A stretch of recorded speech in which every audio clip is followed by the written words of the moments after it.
I've come to talk tonight a little bit about MGAs and the MGA experience.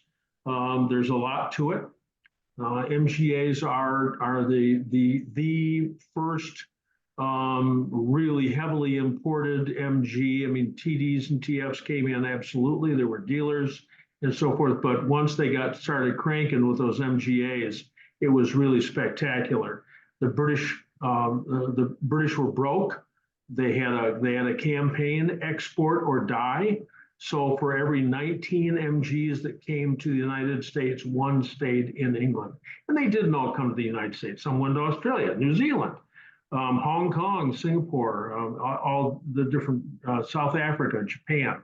But 90% of them had to come here to the States. There were just so many of them all together. So the MGAs, there are 110,000 MGAs made. 10,000 of those were MGA coupes, and the coupes covered all the different models: the 1500, the 1600, the Mark II, and the twin cam, and or Deluxe. The engines are all the same. It's a B series engine. They just increase their displacement. By the time we get to a 1622, there's changes in the rod, just a little tiny change, enough that you can't use them on back and forth with the other cars, but at least not with the other pistons. But you can use an MGB engine all the way up through 1964, a 3-main MGB engine, and get that extra 300 cc's if that's a deal, if you want to do that. On the other hand, tuning or speed tuning, preparing an earlier MGA engine, you can have just as much power out of that as you can out of an MGB engine. It isn't necessary to change the engine just to get a little more power out of it. The ignition system is all the same all the way through. The 40510, I think, distributor for almost all of them. The later ones, the distributors change a little bit, but it's a real straightforward ignition system. The cooling system is wonderful. I just worked on one not too long ago that had an aluminum radiator. Those one of the real complaints about MGAs is they get really, really hot.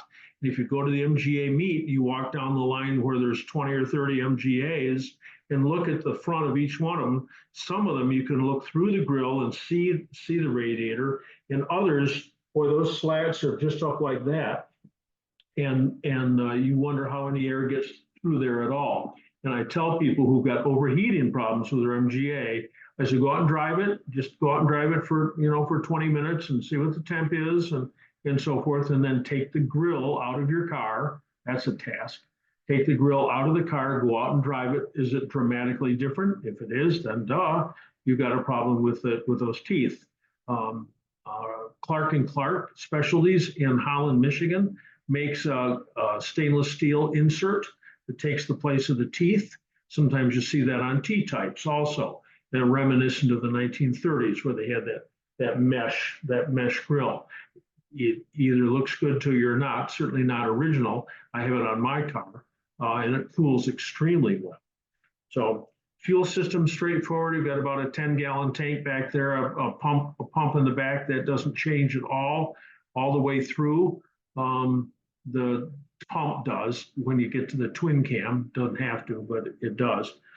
The clutch is straightforward. It's the same clutch that's used like on an MGB, a little bit different. The pressure plate isn't as light as MGB, and you can put an MGB clutch into an MGA.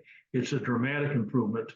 It truly is, but you have to be careful. Sometimes there's fitting problems getting the flywheel and the MGB clutch cover to clear the inside of the bell housing on the MGA. I've had trouble with that before. The gearboxes are all the same all the way through. Well, they changed right at the very, very end to a 23 spline clutch disc, but that was right at the very end. There's a different pressure plate for a twin cam, so you can't overthrow it. It just makes it heavier. But stuff doesn't change much. The drive shaft is the same. The rear axle, the ratio is 4.3, uses 15-inch tires. Right at the very end, they drop it down to 4.1, I think in the Mark IIs. And then some of the twin cams had 455s. It's like, if you want to go fast, you want to go the other way. What a lot of MGA owners do today is put in a 3.9 diff from an MGB, and then you got no problem doing 70, 80 miles an hour out on the expressway and keeping up with everybody else. Steering straightforward, so rack and pinion doesn't change. The twin cam rack and pinion is different. There's a lot of little tiny differences in the twin cam. But the rack and pinion stays the same on all the other cars. The front suspension stays the same. It's really easy to fit an MGB anti-sway bar, called a sway bar, from an MGB, and the MGA was designed to take a sway bar up in the Mark IIs, the 1962s. Prior to that, to properly mount the sway bar, you got to take your front extension off, send it to Sports Car Craftsman in Arvada, Colorado, Denver, Colorado, and they'll change it and make it so that it can accept straighten it out, and make it so it'll accept the proper factory sway bar. That is the singly most dramatic thing you can do on an MGA, is put a sway bar on the front end. Oh my gosh, it transforms the way it handles. It really, and it's just off an old MGB. It works just great. Shocks are Armstrong shocks; those stay the same all the way through production. The brakes are Lockheed, except for the twin cam, which are Dunlop, or later on it morphs into Girling. They did that a couple of times, those grilling brakes. They did it on the MGA, they did it on the Farina Magnet, and they did it on the MGC. Why? I have no idea. Anyway, everything else is Lockheed. It's pretty easy. You can upgrade if you want. You can put an MGB front suspension, kingpins and disc brakes on.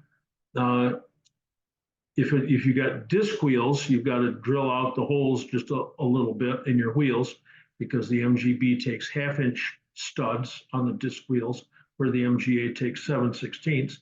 But the splines for the wire wheels, those remain exactly the same. So you can take the whole thing off an MGB. You don't want to use the wheels off an MGB because those are 14-inch. So, but the electricals are straightforward. Lubrication straightforward. Lots and lots of diagrams on what to do. You still have to get way up inside the tunnel to, underneath the dash to check and refill the gearbox. They didn't take care of that till 1974 when they put the filler on the side, made it so you could work on the car from underneath. Prior to that, everything was worked on from the top. The body and chassis are separate. We're still dealing with the old-fashioned, separate chassis. TR6 used separate chassis right through the end. But it wasn't until the MGB that we went, well, the first MG is the Z-type magnet, but then the MGB went monocoque, and that the frame and the body are all the same. They're not distinct. The fact that they are different makes it, you can argue it's easier to do some repairs. Lift one off the other, lift the body off the frame to do a restoration or to do the repairs. At the introduction of the MGA, we went from this wholesale change from British thread, British Standard Fine, British Standard Whitworth, over to American thread. Just one great big leap. The first couple hundred MGAs have still got a British thread on the rear brakes. It's real weird. But then they commonized that, and everything else stays American thread right through the end. The T-types used metric threads in the engine and gearbox, so the only metric thread left on the MGA from the T-types, with the exception of 4 spark plugs, those are 14 by 125 metric, but the only thing that's left on the MGA that's the same as a T-type except the front suspension. And that's the same as a 1980 MGB. A lot of components up there. Is the gear shift knob, and that's a 8 by 1.00 metric thread. The gear shift knob looks like 5/16 24. For all the world, it looks like 5/16 24, and will work with a 5/16 24 knob for the first turn and a half, and then it jams up. Doesn't want to go any further because it's metric. So. The MGAs are well supported. The NAMGAR, the North American MGA Register, is a wonderful organization. I know maybe they're pushing 2,000 members. I'm not exactly sure how many, but they've been running for over 50 years, because here we've got their GT, their get together, number 49 in Welches, Oregon next month or next week. And so they've been running about, just over 50 years. Club was started by John Wright and Len Rankenberger on the East Coast, and it's a nice organization. They got a nice magazine. The editor of the magazine just changed to Steve and Diane Mazurek from the Greater Chicago area, and they always, they have the centerfold. Not quite as exciting as the centerfolds some of us remember, but here's a green MGA. No green MGAs made. Not that color green, not the best color green. They were all, I defined them in that letter that I sent out, that has all Formica and swimming pool colors. Oh my gosh, they had, the MGBs hit earth colors in the 70s, but in the late 50s, we got these aquas, weird greens. Oh boy, you either like them or you don't. And then, of course, there's Alamo beige. That takes the cake for, it looks like an almond refrigerator. Boy, that's an unusual color. You hardly ever see that. You got a lot of organizations that are sales organizations that are supporting MGA sales. Moss is the Goliath, of course. Moss is this huge operation. Abingdon Spares from the New England area. Cecilia at Scarborough Fair. She's been in the trade for 50 plus years and has all kinds of stuff. And then if you go overseas, you can go to Brown and Gammons or NTG services. And that stuff, if you order from overseas, it comes almost as quickly as stuff that you order from Moss. Sometimes it's better, sometimes it's less expensive, but not always both. And so sometimes it isn't as nice. One of my pet peeves with the MGA is the fender welting. And it's this gray stuff, and it's soft. And as soon as you tighten up the bolt, you get a hump in the fender welting. Oh my gosh, it's horrible trying to get that straightened out. We tried 100 different varieties of ways to get it sorted out when we're restoring MGAs.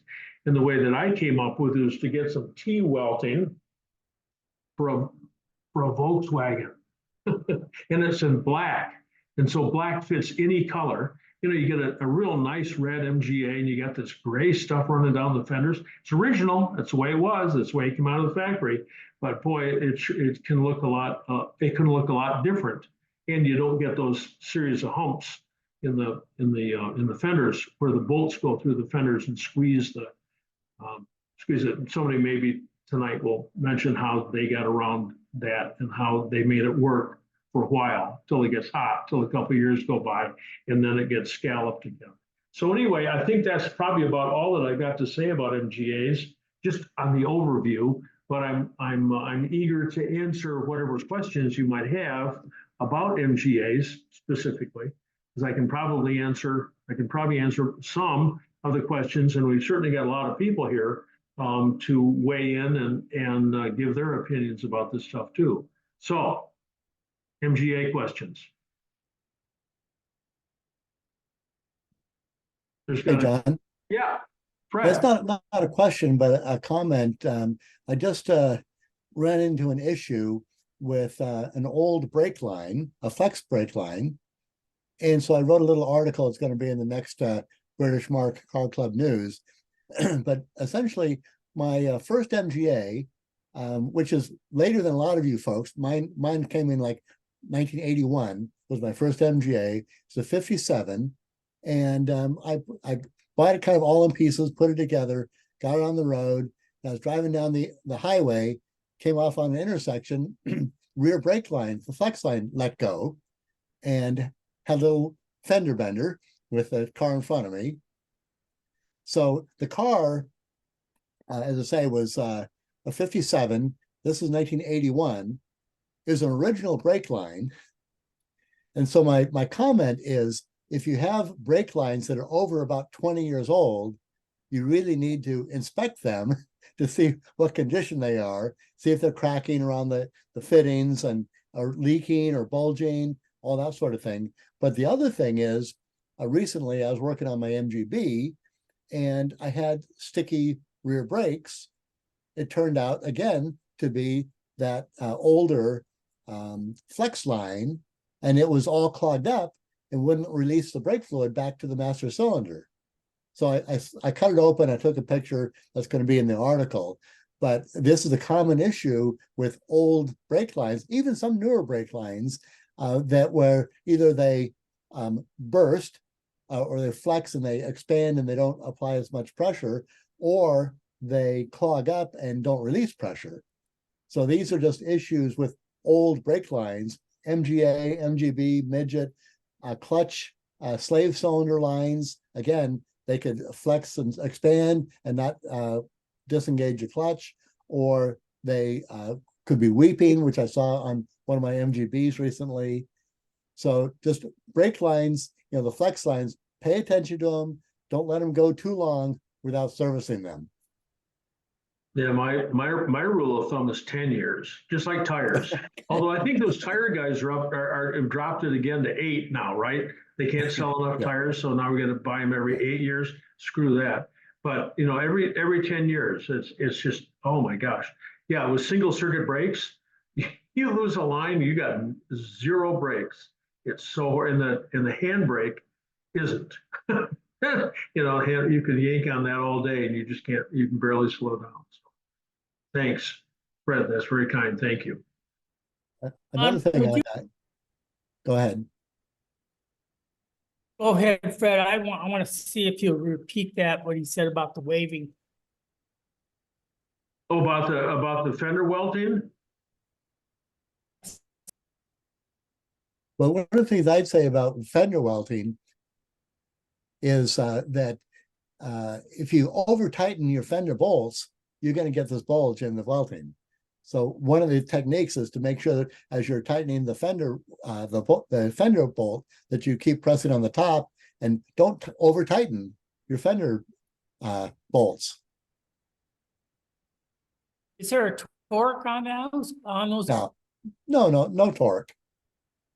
There's a lot of bolts. There's a lot of bolts there, and oh my God, there's got to be 23 bolts on that fender, right? I mean, there's just a bunch of them, inside and outside and everything. So it ain't going to fall off.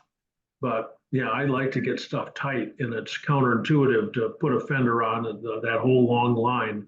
But you crank that down a little too much, and it necessarily bulges. I've seen people try to put washers between the body and the fender, so you can tighten up the bolt, but so it doesn't squish the fender welting. But I solved it with mine by getting a lot stiffer stuff. That the original stuff, and everybody sells the same stuff. It's gray. It's you like it or you don't. It is absolutely original. But that's really soft. That stuff's really soft. And the stuff that I used 44 years ago, when I restored my MGA, was from a Volkswagen. It was black. Yeah, just not right. Just not right. John, Barney, I got some good news on the fender pipe. Okay, Barney? What's that? Oh, I just 3 weeks ago I hit a deer. I've been working on the front end of my car. You might see it in the background behind me, just about back on the road. But I just bought fender piping from Scarborough Fair. Yeah. The stuff is absolutely marvelous. It's taller than the piping from Moss, fits the joint properly. It's a little more firm. It has the proper T-shape on it. Dropped right in there as sweet as could be. No camel home, so you put it in. Yeah, Cecilia has the best. Okay, thank you. John, Very can I nice. add something? Yes, Can I add something? Ed from Alexandria, Virginia. I'm the Italian food guy, John. yes. I got my welding because my car is an unusual green and I wanted a tan welding. And I went to my Model A catalog and I got the tan welding from the Model A catalog. And I didn't have any of these problems that I'm hearing here, and I tightened up those bolts pretty good. So Is that, Model A, is that a T, is that a T welting or is that round the flange? well, it's a round on the top, Okay, and it's got I guess the sleeve that goes down is probably about an inch, and okay, it's got a couple of raised bars on it, okay, and it's been on there now for about 3 years. I haven't had any problem with it. okay. It's a rubberized product. Yes, Yeah. Is When I that did not- Model A. I don't know who I ordered it from. It's been a couple of years. when I did my MGTC, the welting is supposed to be the same as the body color, Mhm. but Moss doesn't sell cream colored welting. So I had to paint the tan welting to match the body color with a flex agent in it. And it worked fine. But again, it's totally different than what fits on an MGA because it doesn't have that T shape. Mm-hmm. You know, it just has a round top with that fabric coming down. And don't Healy's have a silver, isn't that in the It's stainless. It's a stainless bead. Okay, all right. And And it just TRs, has little tabs. It just has TRs little have got tabs a- sticking down that get bent out. yeah, TRs have got like a wire with little flanges that hang off it or Yeah. something. Yeah, so there's a bunch of different kinds and depending on what you're doing, I mean, but if you want to be original, you got to get the gray stuff and Fred says Cecilia's got the good stuff. But if you want to go for color combination, stuff like that, you have to reach somewhere outside. John, I got a question, Yeah, something Dave, different. yeah, Yeah. As you know, I was down at the GOF and in Ohio there, and it was 95 degrees plus every day. Drove down the 250 miles with no problem.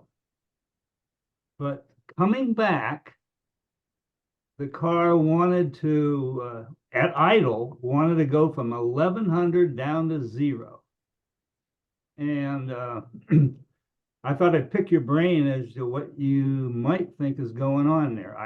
After I got back, I torqued the head, had a valve adjustment.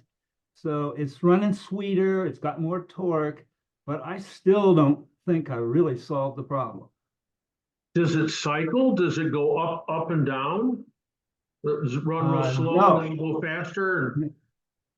I have no trouble driving. When I'm on the road, it just drives as smooth as it could be.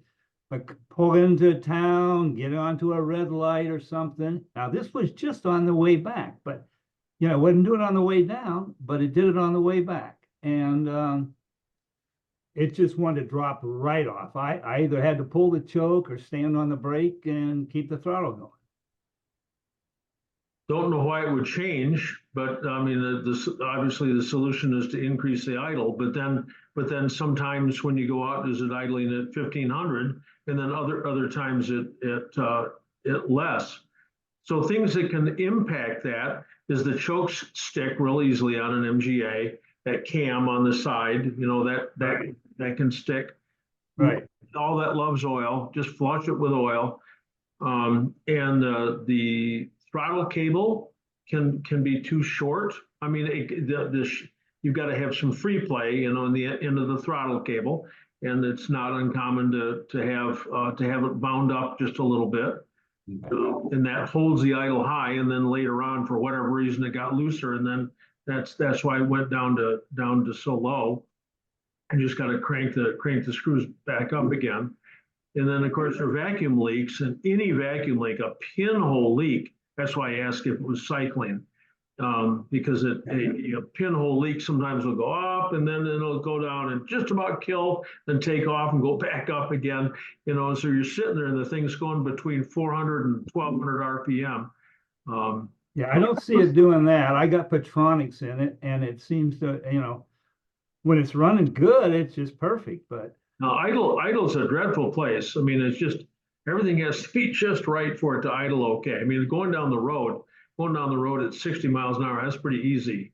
And everything's working like it should. It's just when you're down to such a tiny amount of air going in there. So those are the things I can think of. Throttle shafts, stuck choke, throttle cable. It's not the tire pressure, it's not the timing. It has something to do with the amount of air getting into the engine. John, Okay. what about vapor lock? Vapor lock, technically vapor lock is boiling gasoline before the fuel pump. And so the fuel pump can't draw any fuel into the pump and then push it up into the carburetors. We just don't have vapor lock on our cars. That doesn't happen. The carburetors will boil.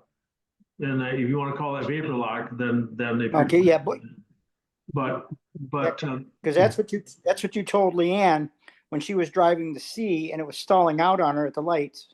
You told her to rev it up a little bit. Yep, to keep the air moving across those float bowls. Those MGCs are phenomenally hot underneath the bonnet. Yes. Yep. Okay. John, I will comment too that I do have one of those cozy things or whatever that Joe sells. Joe out there. Curto's got the socks that fit on the, yeah, sure, okay. I tried them. No, beyond that, probably in something that I've mentioned lies the problem, but exactly which one and how much of each. Yeah, no, I get it. Thanks. Yeah, hey, pleasure. Hey, John, Yeah. talking about heat-related issues, I'm just about to the point on my twin cam restoration to put in the radiator. Make sure everything else is done, because you can't. First, you know how hard it is to reach everything in there. Yeah. Yeah. So I have two choices.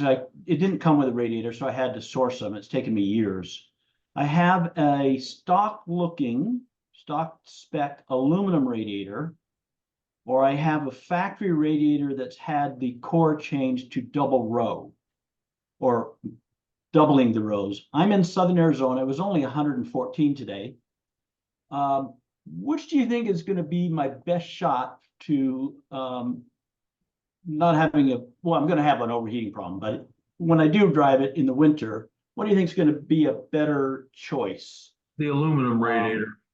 If you're going for, you got form and function, right? And I could never have anything but an original radiator in my MGA, but but that's because I'm so worried about form, but function. And I'm in Michigan where it doesn't get that hot. So no, the aluminum radiator dissipates the heat so much better.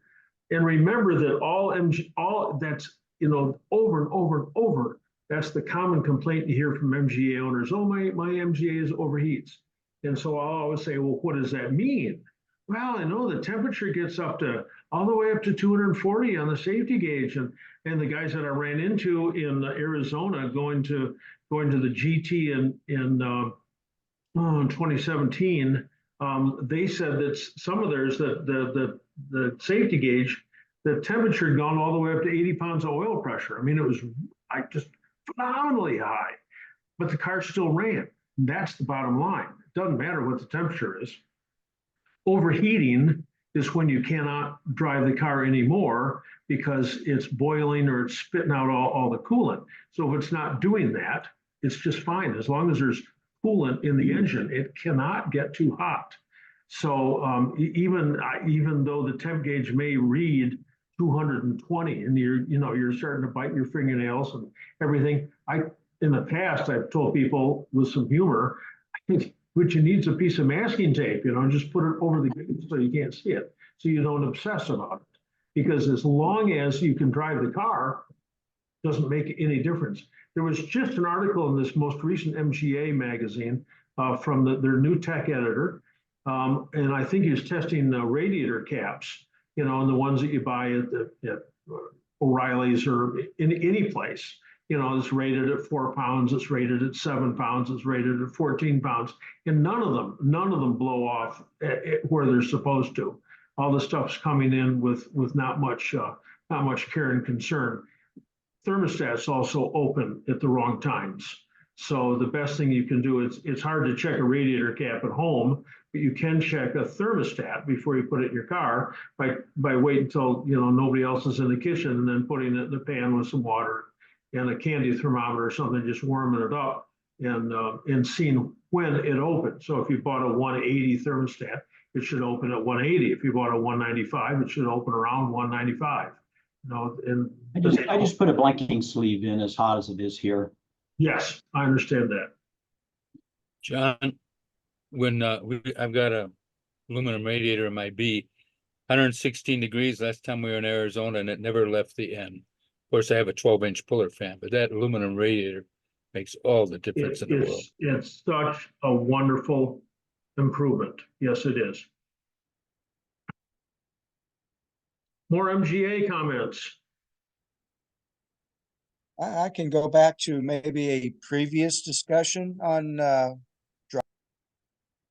You gotta keep that depressed. Just lost your audio.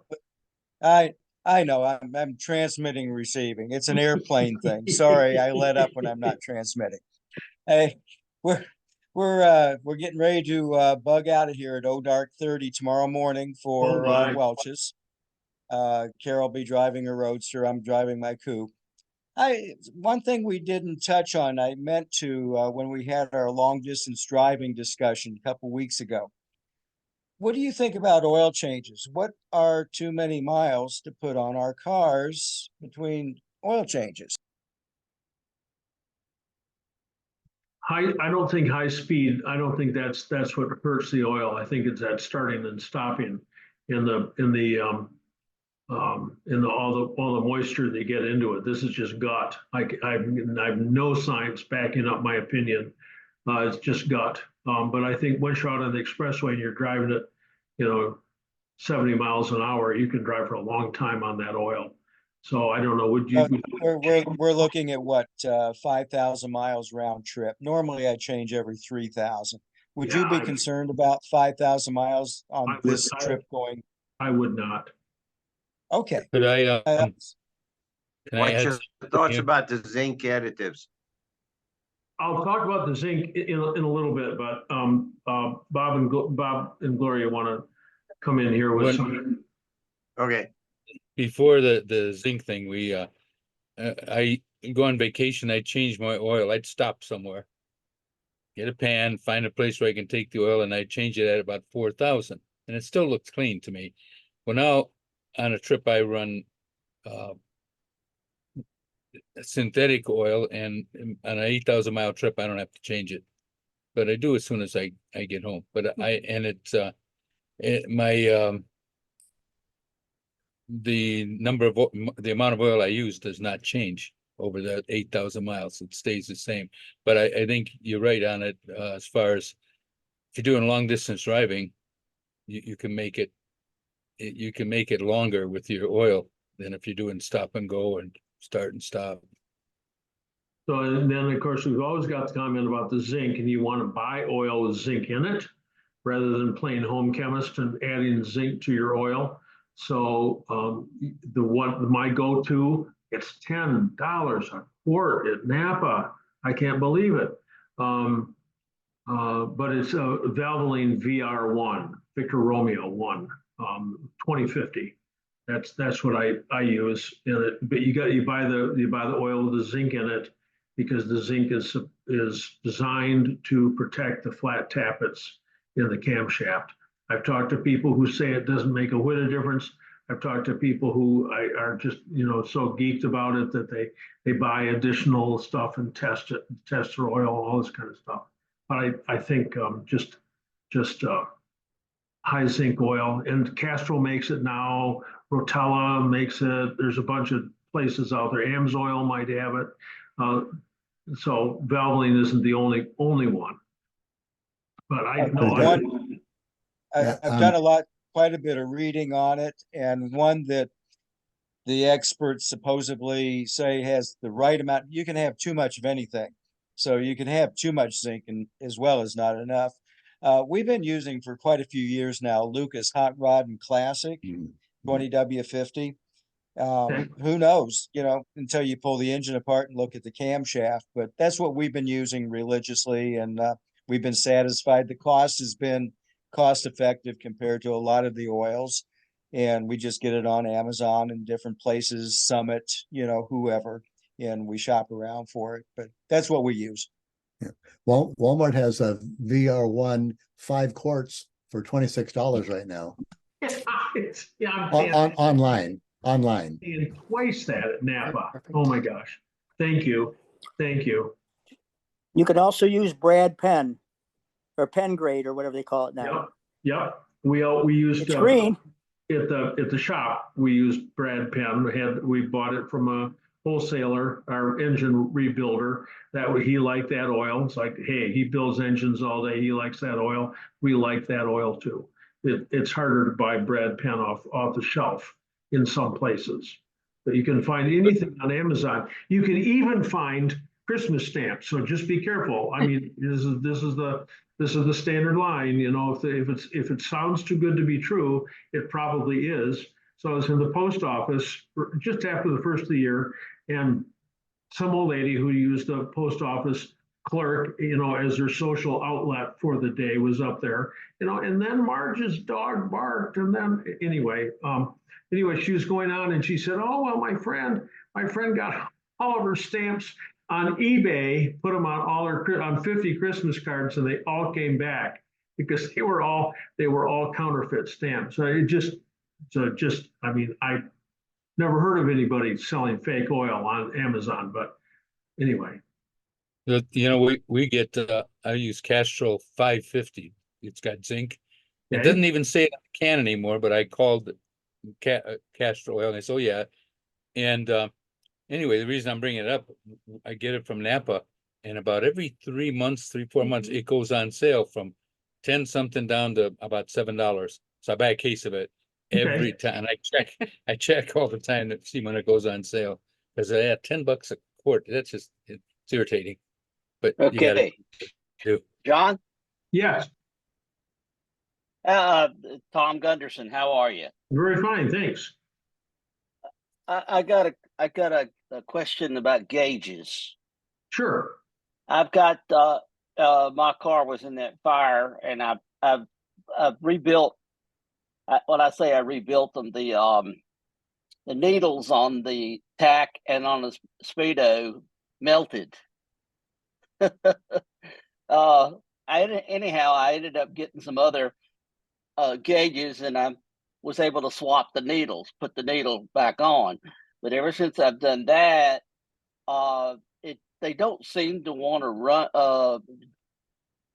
They don't rate it right, because like I've got a GPS, and it can be from 5 to 10 miles an hour slower on my dial than the GPS shows. And then also the tachometer reads very slow. So I don't know what. So I never talked. I talked to Bob. Used to talk to Bob at Nicenger a lot. He's since passed away. Nicenger's closed. They were our go-to people on this side of the continent for gauge rebuilding. Now it's Morris at West Valley Instruments in California. Other people are doing instruments, but my guess is that they put that speedo on something, start turning it at a certain speed, and push the needle. If it's supposed to be doing 40 miles an hour, they get it going and push the needle on at 40 miles an hour when it says 40 miles an hour. How else would you know? Because you got there's that spring in the back, that clock spring that looks like it's made out of 3 twisted human hairs or something. All that stuff in there is pretty delicate. I've never worked with gauges myself. I know Barney has. Barney's taking gauges. But all right.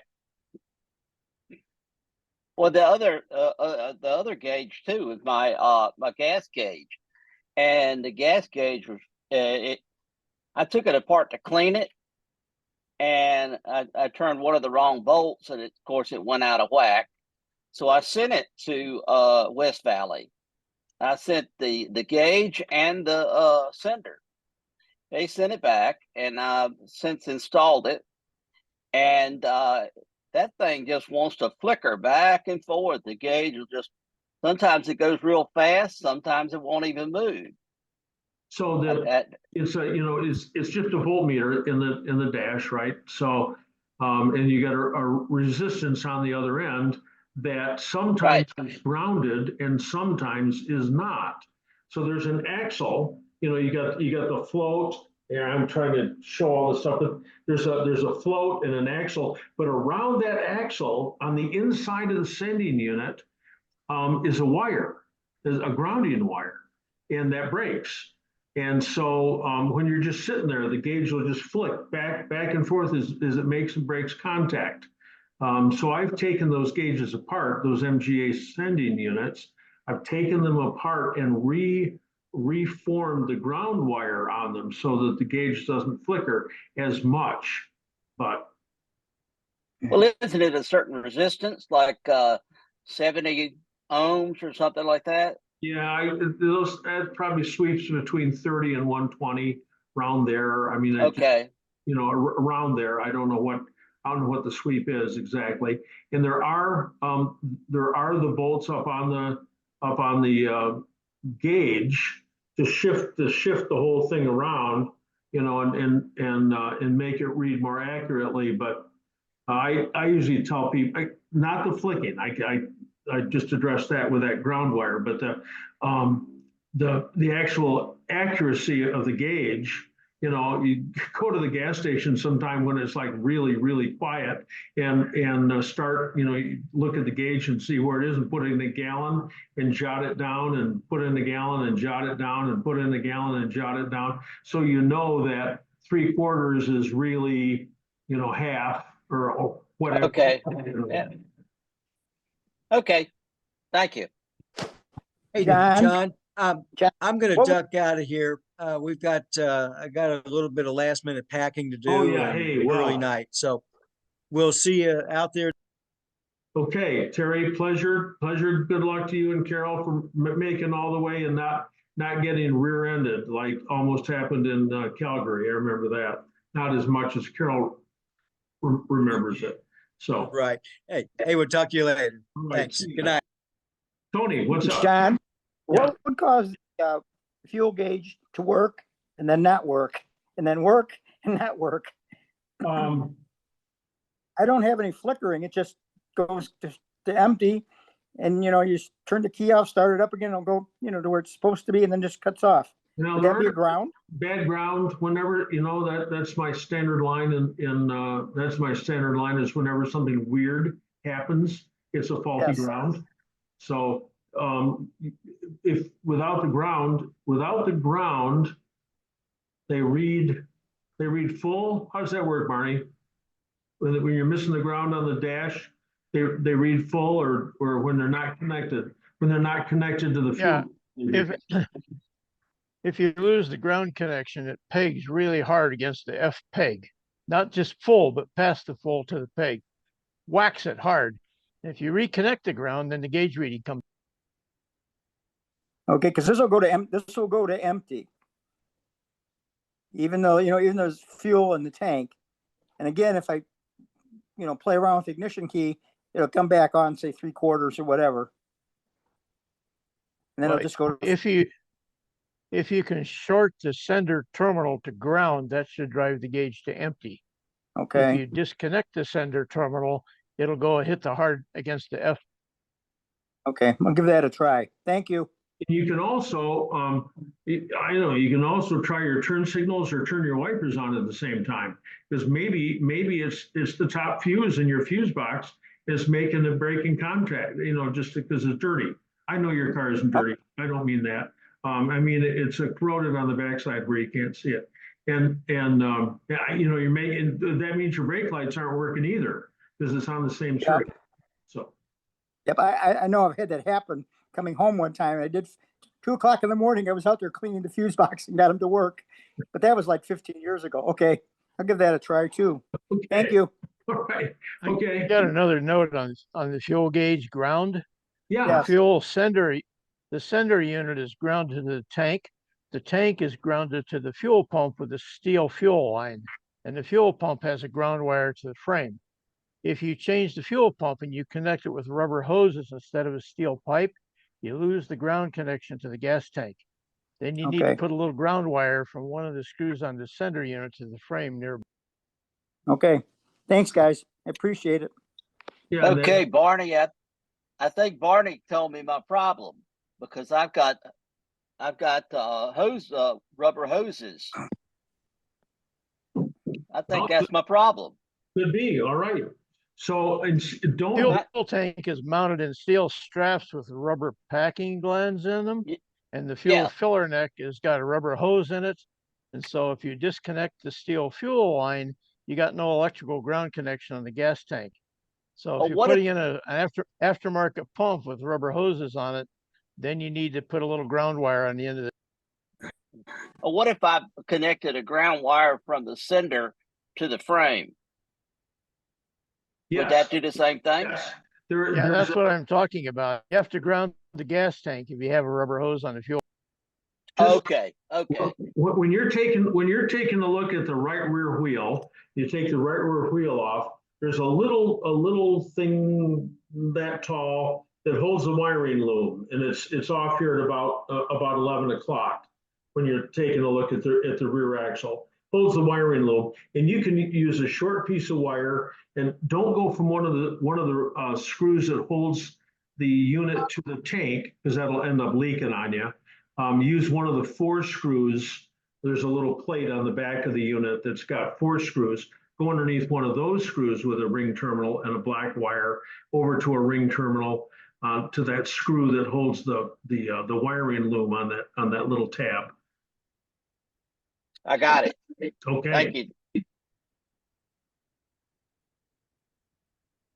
So now do we have any more MGA questions? One more quick question, John. Yeah. I got so my fuel pump on the coupe that I'm just putting together. I had to pressurize the tank to get fuel into the fuel pump to get it to work. And then it would lose its prime. And so I pulled it all apart. Leak on the inlet side. Mhm. It's a leak on the inlet side of the pump. Oh, all right. The So check there's just, valve. well, the check valve's on the one going out, isn't it? Well, there's two. Oh, mine only has one. Well, no, but it seems to come in, but there's a double check valve there, and it could be that's kind of crappy, and you can take that out. That's on the outlet part of the pump. That whole Right. stack of stuff that comes up out of there. Some of the pumps, the Harding pumps, had a spring to hold the bottom, the little discs. I mean, you've seen those. They're smaller than Yes. this, and you can take those and push them on a piece of paper.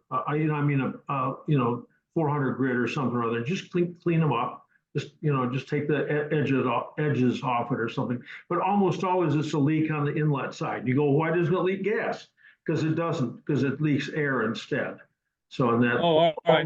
Very good. And Thank you. That gland nut on the side of the pump, on the side of the tank, that big gland nut, which is like, a half inch, 9/16 BSF. It's a huge, huge nut there. And then Well, that's a British thread. You can't, right. nothing will substitute. Yeah. When I sent my daughter's MGB GT on the shipping thing to California, and she got it, she said, "Should it be dripping gas?" I said, "Well, of course not." But it was from there. And she said, "What can I do?" I think I told her 14 millimeter, and she said, "Well, how tight should I get it?" And I said, "Well, you're pushing on it." I said, "Hard enough that the car starts to lift up." So that was the torque, and she did it. Thanks, John. Worked out. Yeah, hey, you're welcome, Dean. Congratulations on that B you've done, or excuse me, on that A. What color is that? Glacier blue? No, that's the iris blue. Oh, okay, all right. I think was the factory color. That's what it came down to. So Okay. One hopefully question, next year we'll get it out. Real one pretty. question on that fuel issue is it a new tank or your original tank? Is it What's the that new again? tank? Is that your original tank or a new tank? That's a really good question. I don't know. It's probably the original tank Okay, all right. that So I probably cleaned out and okay. refurbished, and was probably put the borescope in there. Everything looked good. Hmm. So, like John says, I probably have a suction leak on the inlet side of the pump, so it's losing prime sucking air. Well, I've seen new tanks that have a bad weld inside on the pickup tube where it'll suck air and won't prime at all. Yeah. But sometimes if it's a small enough leak, you can get it to prime, but it'll lose prime. So you might want to check and see, if you're sucking air from the output side of the tank into the tank. All right, thank you. We had an MGB, got a brand new gas tank, filled it. I put a couple gallons in it, wouldn't work. I don't know. We ended up filling up the tank. So we got, what's that, 10, 12 gallons. Works great for the first gallon and a half. And the level the gasoline gets down to the leak, then it starts pulling air. So you get all this gasoline on the bottom of the tank that you can't use. It's like, it just took a while to get our head wrapped around what was going on. But as Fred said, it was a brand new tank, and people make mistakes. So it just hadn't been welded well, or hadn't been tested. What we did to get this guy home, we had to order another tank, but he had to get home, so we just fed a flex line into the fuel filler hose, ran into the fuel pump. He drove home with this tube hanging out of the tank, drove home, drove it back, and we put another tank in it. Yeah, sometimes you can make a fuel pump cycle too by bringing an extra wire up and touching it. Well, there's all kinds of stuff you do when you have to, So, John, can I ask you about an upgrade? Yeah. Randy Shuck has an 1800 engine that I'd like to put in my 1960A. Is there any issues with? It's a 3-main engine. It's a 3-main. I don't know. Randy's there someplace. So that it's a 5-main engine. Okay, so we got to get over the tachometer issue, because the 5-main doesn't have a drive for the tachometer. So you can take a tachometer from a 64 through 66 MGB and put it in place of your existing tach. Looks exactly the same until you really focus on it, and it says Smith's on it instead of Jaeger. Okay, but you can wire up, but you otherwise putting a 5-main engine in, there's a lot of stuff you got to do, because you got to use the backing plate off the MGA engine, so you got to open up the inside of that to put the seal on it, and then you got then I think that's about it. You can use the MGB clutch if you get an MGB front cover from a 3-main MGB gearbox, and the release bearing fork arm. Then you can do all that. Talk to me about it tomorrow, and I'll walk you through on it. But it's a big amount of trouble for what? For nothing. I mean, that's really, yeah. If you want to go faster, get another cylinder head, then get it ported and polished. Get the cylinder head ported and polished, and shave it off a little bit. Get your compression up to 9:1, and you can go really fast. You can go plenty fast in your car. My 62 MGA. Now it's a 1622. Okay, and if you got a 1500, well, then 122 cc's greater, which if you buy it in a container to drink isn't very much, but if the doctor's going to put it in your arm, it looks like a whole lot. I mean, 122 cc's is just, it's a certain amount, but it isn't very much. My 1622, it'll go 100 miles an hour. So question's how quickly does it get there? It'll get there pretty fast. So you can work with your existing engine. The fastest MGA I ever drove in my life was a 1500 MGA. I have no idea how. Really? Yeah, I don't know how it was done on the inside. I don't know how, and I've never opened up a twin cam the fastest one I think it was probably quicker than my car. God knows how it was all prepped, but it all has to do with, I mean, look at what they're able to do with modern engines at 1500 cc's. Sure. 1,000 horsepower. Yeah, I mean, so, and if you really They'll have the heads ported and polished. that'll and increase the compression just a little bit. Nominally, you get 5 horsepower for every half point of compression. That's not a linear scale. You can't go to 50 to 1 and end up with a 5,000 horsepower MGA engine. But right in that area, right in that sweet spot, you can get a considerable amount more of power out of there. Or you can spend, I don't know what's the supercharger cost now? $5,000? $5,000. $5,000. That's the silver bullet. I mean, platinum. Putting and polishing's got to be cheaper. Yeah. 2,000. But you can't begin to duplicate the effect of a supercharger. We did an MGB in the shop, and the guy wanted to go as fast as he could make it go without putting a blower on it.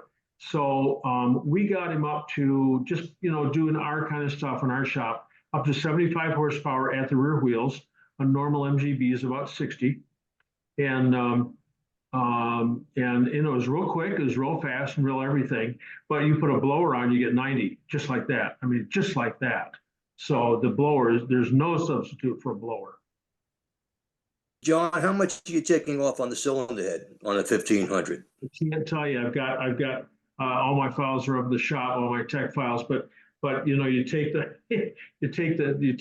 cylinder head and you map it out on a grid, and you see how many square inches there are in there, how many square millimeters you got there, square centimeters, and then figure out how much you get it. You got to go through the whole process. And I don't know how much you take off. Is it 100 thousandths? Is it 62 thousandths? Is it? I don't know. Okay. You just go back to the sway bar issue too. I have a spare sway bar from the B. I want to put it on my A. But what did you mention about? Okay, so the sway bar itself is supposed to sit on top of the frame extension. That's the frame extension that holds the front bumper. And it's either got some scoops in it, if it's a 62, but if it's earlier than that, it probably doesn't have the scoops. Right. You don't have to mount it up there. You can mount it underneath. You can mount it underneath. It's not supposed to go there. It's better to have it up above. If you want it properly, you got to send your front frame extension out to Paul at Sports Car Craftsman in Colorado, and just put it in a big box. It doesn't weigh anything. It's just awkward. And send it out, and they'll repair it, send it back. I can't even tell you how much it costs. Don't know. But you can to get that front frame extension off, you only have to take off, like the front bumper and the front splash apron. I mean, it's an all-day project. But what a difference! What a difference that makes! Oh my gosh! I'll give it a go. Thank you. Okay. Yeah, I think all 1600s had those dips in the front frame extension. The 1600s did? All the 1600s do have that too. All right. Okay. Thank you. Okay. John, also all the twin cams going back to 59. My 59 has it. Yeah. But if I could take the honor away from Mr. Twist, is Barney still on? Hey, Yeah, Barney, I'm still- I went all through your site looking. Somewhere I saw instructions to convert a push rod heater to a twin cam heater. I thought I saw it on your site, but I cannot find it. Do you know off the top of your head, or has anybody got any it's relatively simple, I think, except for changing the fan Comes in on direction the other on side. on the motor. Talk Once you about just plug, yeah, you plug the holes on the case and then drill new ones on the other side and use the same core or something like that. Does any of that sound familiar? I think you have to have the different heater motor, the heater case, because the air inlet pipe comes on the other side with the twin. Well, the MGA and MGB heater motors run in opposite directions. So we used to see those mixed up from time to time. They're field wound, so you can't reverse the direction of the motor. You got to change the motor. So maybe I put The Bs get run a the B motor. opposite direction. Yeah. I thought that the motor, the opening for the motor was the same dimension as the opening for the snorkel, so you could swap, literally just turn it around, because on the twin cam it's a mirror image. Yeah, it is. If you want to reverse the MGA heater box, pick it up, turn it around, put it back in. You take the motor off the back, put it on the front. You take the snorkel off the front, put it on the back, and you can flip ends with the thing and turn it into a twin cam heater box. But then you have to plug a couple of holes in the back and punch a couple more holes in the front so that the water pipes can come out the front side. Right. Is it that simple? Well, not exactly that simple. Like say the heater blower runs in the opposite direction. You can take it apart and switch the field coil wires inside to make it run opposite. And then you got to get the squirrel cage that turns in the opposite. Could I just get a B motor? Would it fit? John, do you know? I think so. I know they run in opposite directions. Okay, maybe that sounds a whole lot simpler than fiddling around inside the motor. The late model B motors, the late model B motors have permanent magnets for the field coils. You can just switch the wires on those and make them run in the opposite direction. But you got to get the squirrel the right way. So, well, with the squirrel cage for the B motor, the opposite rotation B motor would be the right squirrel cage, right? Yeah, that should work for the twin cam. So you can take a B motor and drop it right in there for the twin cam. And if the plugs are on the back side, nobody will ever know. And then if you get a heater, a heater box, find a heater box for a late model MGB. It's got a great big resistor on the inside of it. You can run a third wire. So you could have a 2-speed motor. Oh. Although it's 2-speed right now, it's too slow or too fast. So, Okay. Thank you both. Yeah, you're welcome. Any more MGA questions? I've got one. Yeah. I've got a 58 MGA, and I'm right at the end of finishing an 18V swap with a 4 synchro transmission. Okay. And it's also a negative ground change and an alternator change and an electronic distributor, and I have no spark. So I'm trying to figure out how to get the spark. So I've got the white wire from the harness running to the positive of the coil, and then the black and red from the distributor running into the coil. And I got nothing coming out of the center of the coil either. So, and you got it hooked up negative ground. Yes, the whole car. Okay. And is there any chance in the world that the battery was charged up backwards? Batteries can. It's a brand new Odyssey battery. All right. Okay. And it's correct.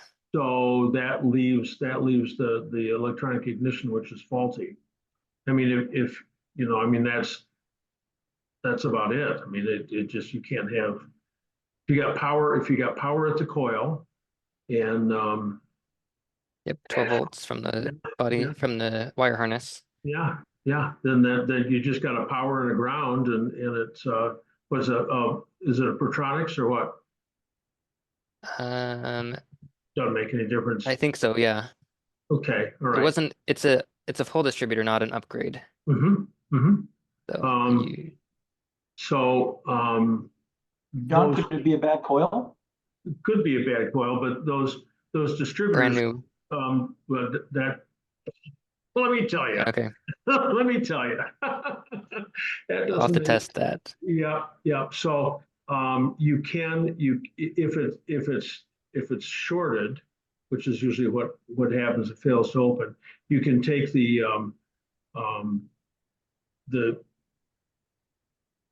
other side of I don't know what I'm saying. Forget it.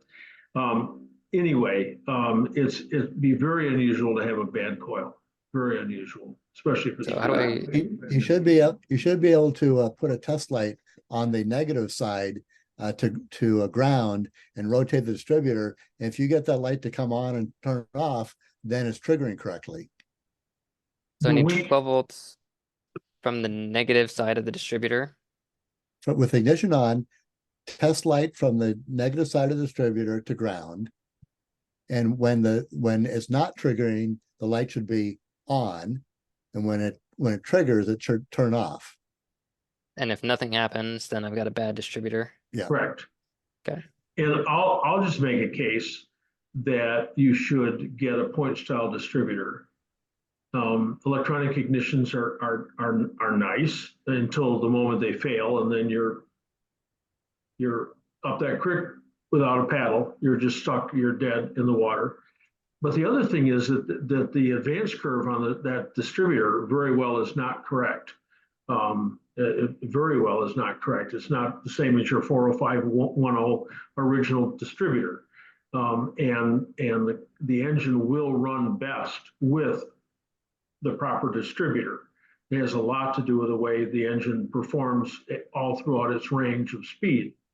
And if you want to get a correct distributor, you can either go to Jeff Schlemmer, an advanced distributor in Minnesota, or Rob Medinsky at British Vacuum Unit in New Hampshire. And either of those guys will build up an old-fashioned 25D distributor for you with points and put it in, and it'll work great. So 25D Okay. came with the 18V. Okay. Okay, John, Yes. I had a problem. I've got a 57 1500 and I had a problem getting spark, but mine was the standard points. And when I put everything back together, I couldn't get a spark, but the answer was right in front of my face. You know, where the little spring on the coil, not the coil, but on the points. Yeah, that there is an insulating piece. It looks like a little cylindrical T. Like a little top. It sits over. Yeah. It sits over the. It's a bushing. You got to put that back. Mine was put on. I didn't realize it, and I just grounded it straight out. I never got anything. And as soon as I changed that, boom. And I'll contribute that. I talked to Glenn down in Florida, and he just off the top of his head said, "Is that insulator in the right spot?" Yeah. And I fixed it. So I mean, this gentleman is got electronic points. Mine was not. So, but similar issues. We used to ask people when they called, they'd say, "Oh, my car doesn't run." You say, "Well, when did it last run correctly?" "Well, before I put new points in it." You go, "Yep." I mean, that is such a common error to make. Everybody's made that error. So, yeah. More MGA questions. Dave, you're up there. You're talking, but we can't hear you.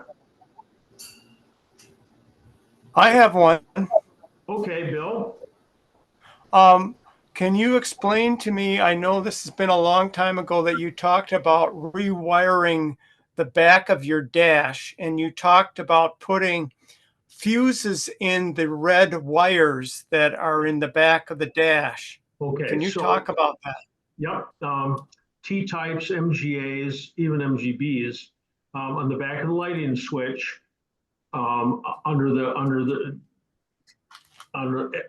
S1 or T or whatever the label is on the back of the switch, all of a sudden you're supposed to have like 6 little tiny red wires that come out that go to the fog light switch and go to 1 or 2 of the wires that go to illuminate the parking lights, and 1 for the dash lights. Oh my gosh. you got all these wires, and physically it's difficult to get them all attached sometimes.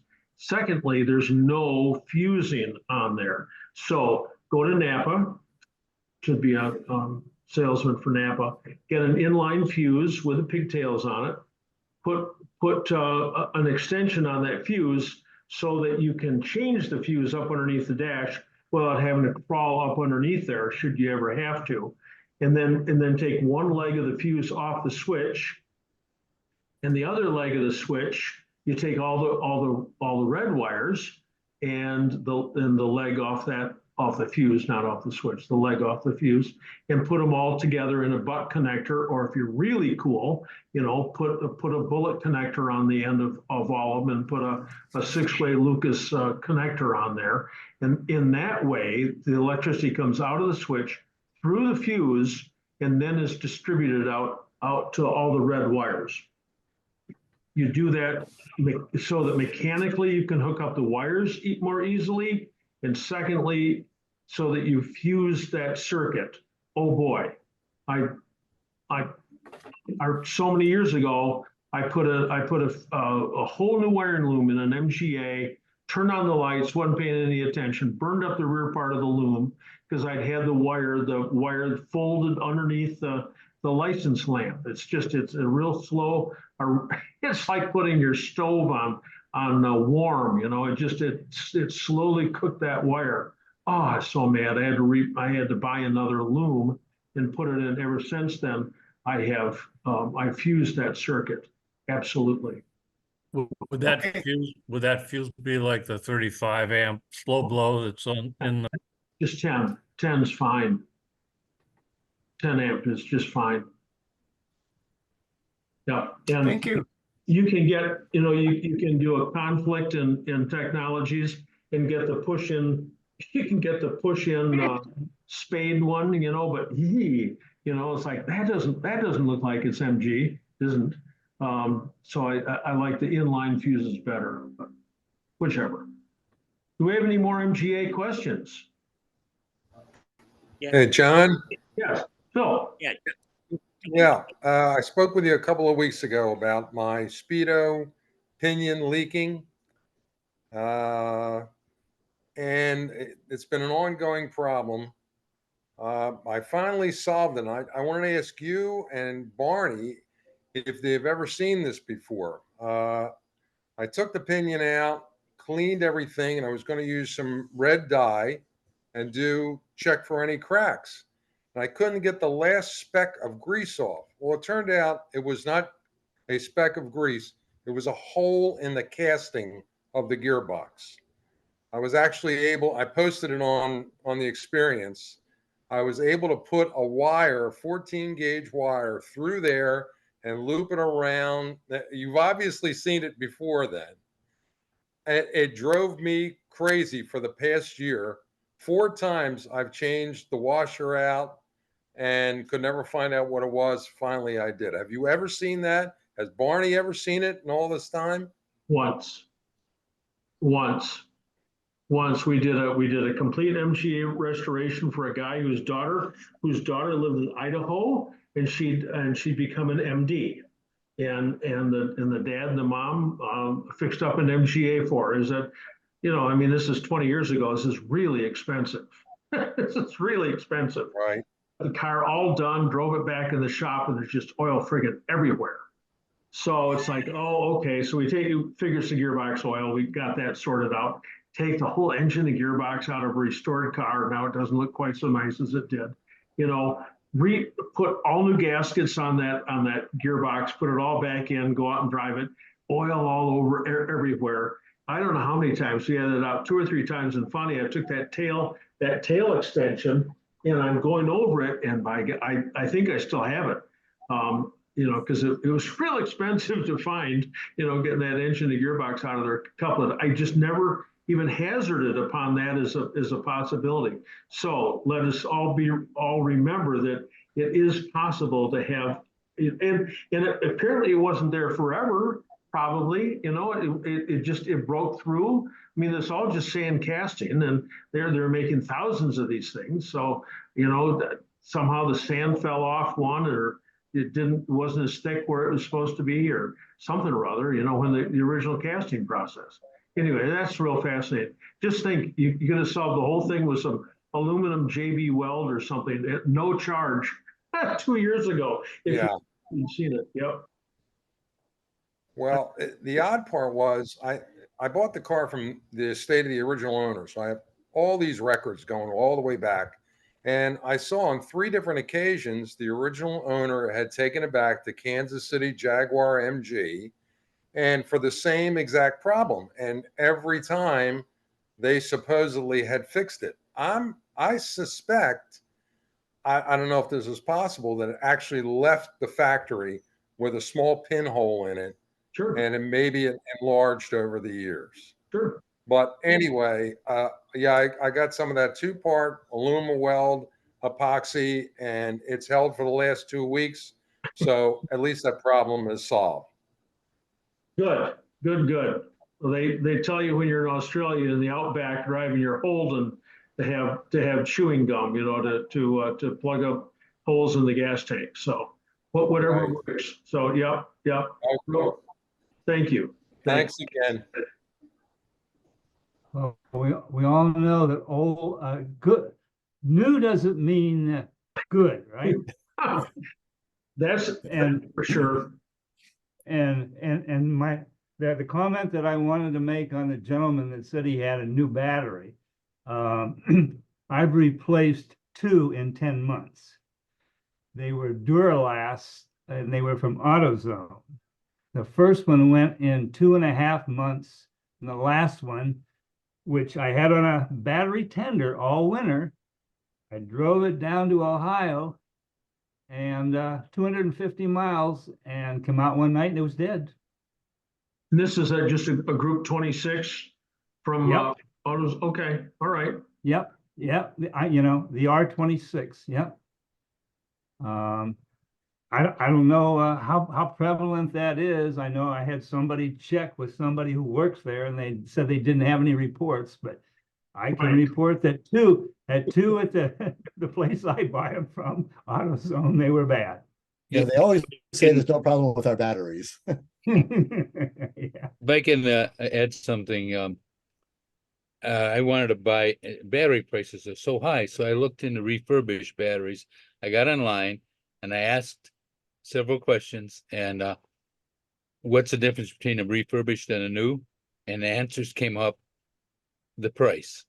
Because when you buy a new battery, the reason you have a core charge, and they reuse some of those parts. So there's a place in Cleveland, I think it's called A1.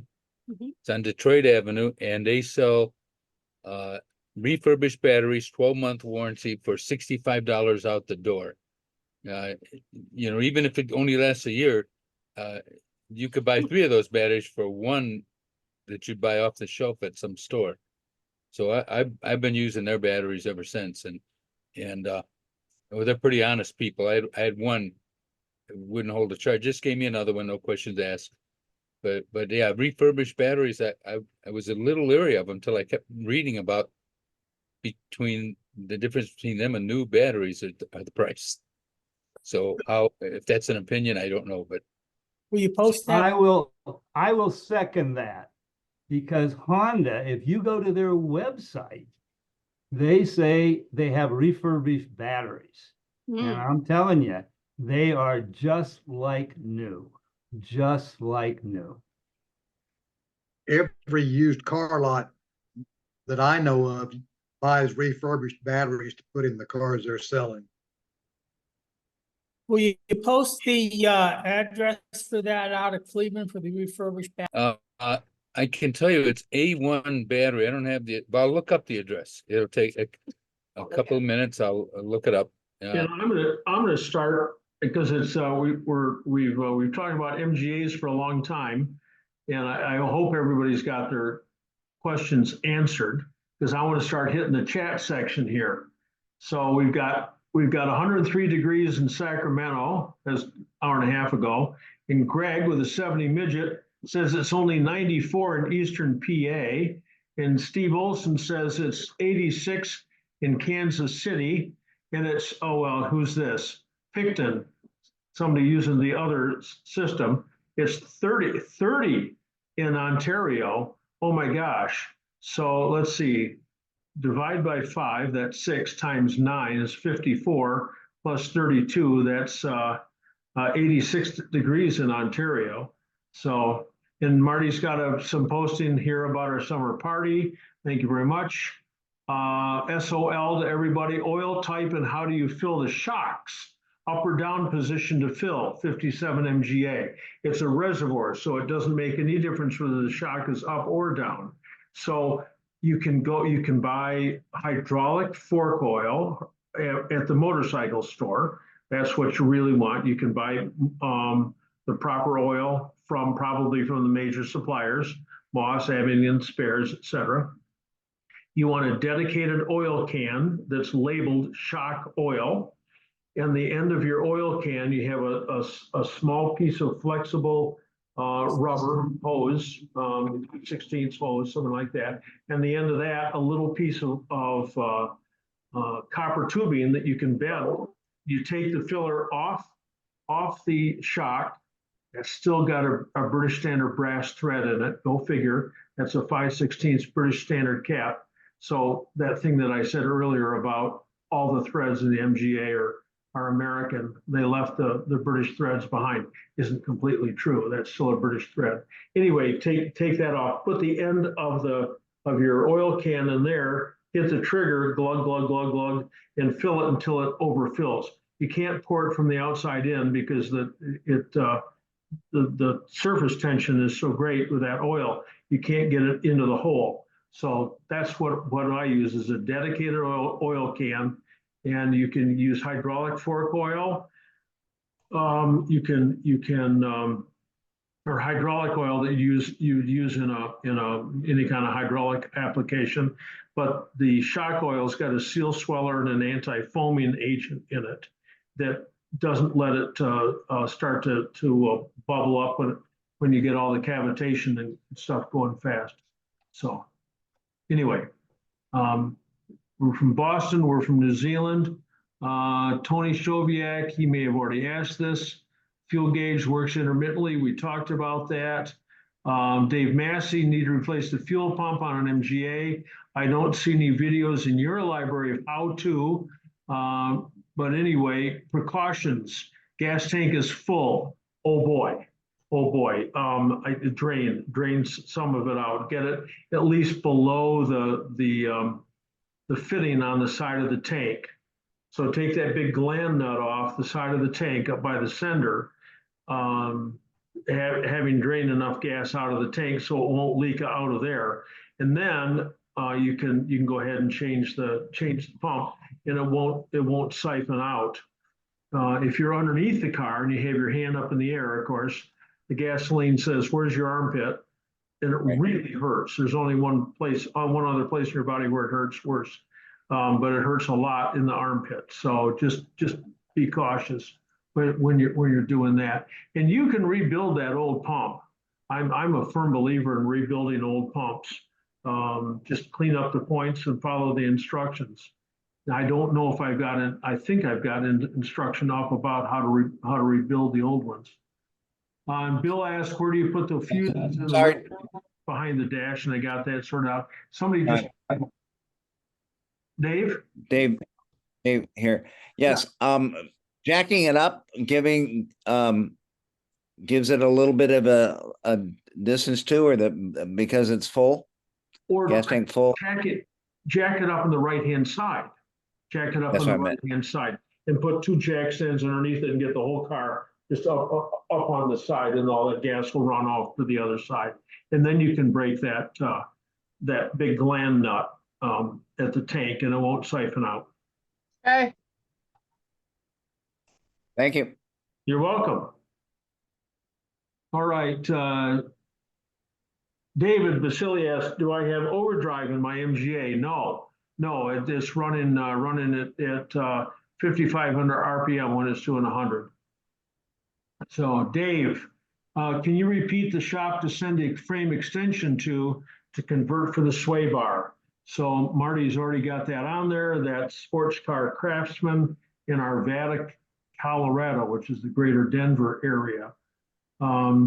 And Marty's also got a MGA factory body color gallery up there. There's some good ones up there. Thank you, Marty. David, that's real nice. Marty is a great assistant to you. There we go.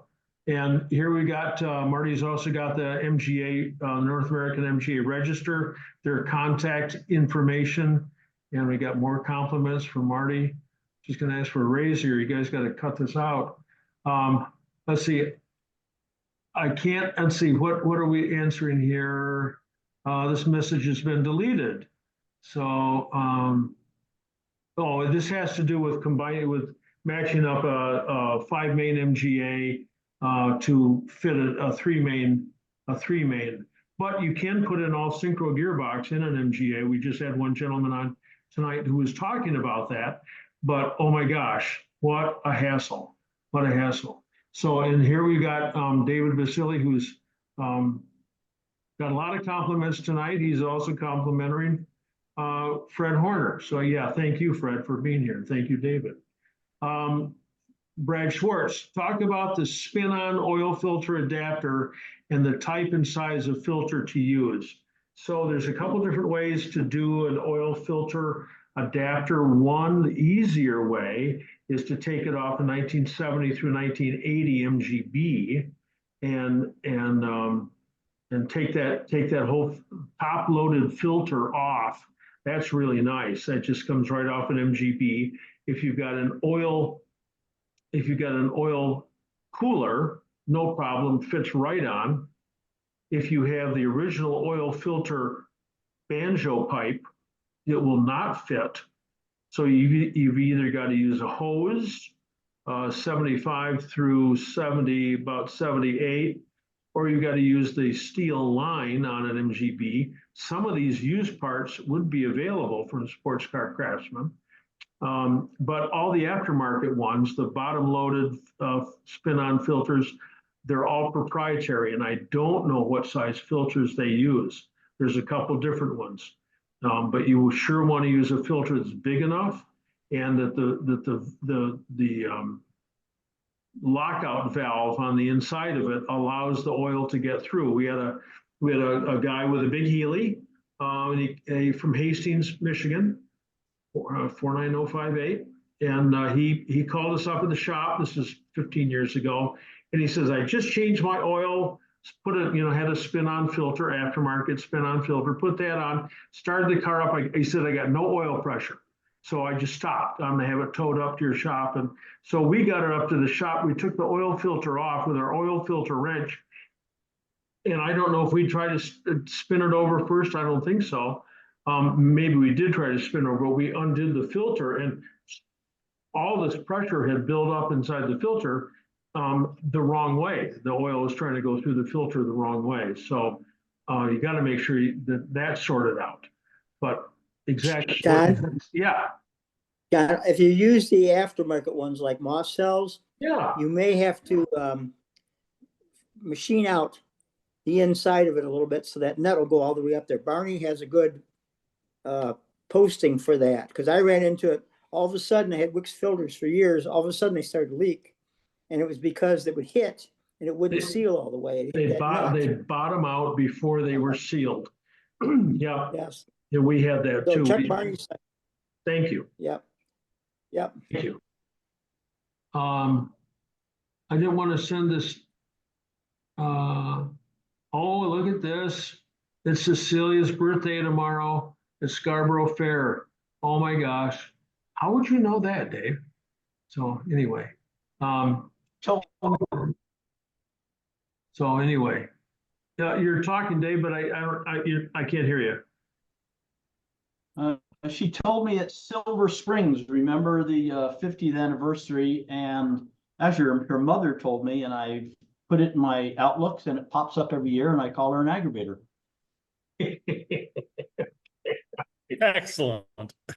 So it's on the 9th of July. All right. So she's all, I'm to see her, I expect, in Welch's next week, but she must be better from her foot.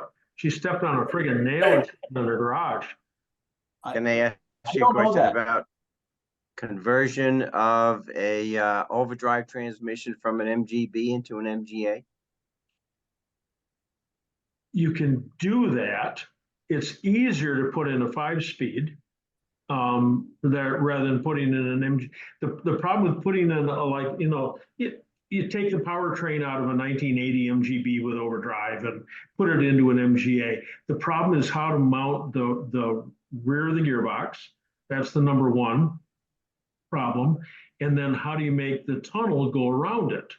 Because the tunnel is altogether a different size. So those are two biggies there. Everything else will fit. You can put the whole powertrain in. You got to get the rear end, the ass end of the gearbox in the right place. It's got to be in the same place as the MGA one was, so that when you're sitting in the car, the drive shaft is running relatively straight and the U joints aren't having to work. But it is possible. But I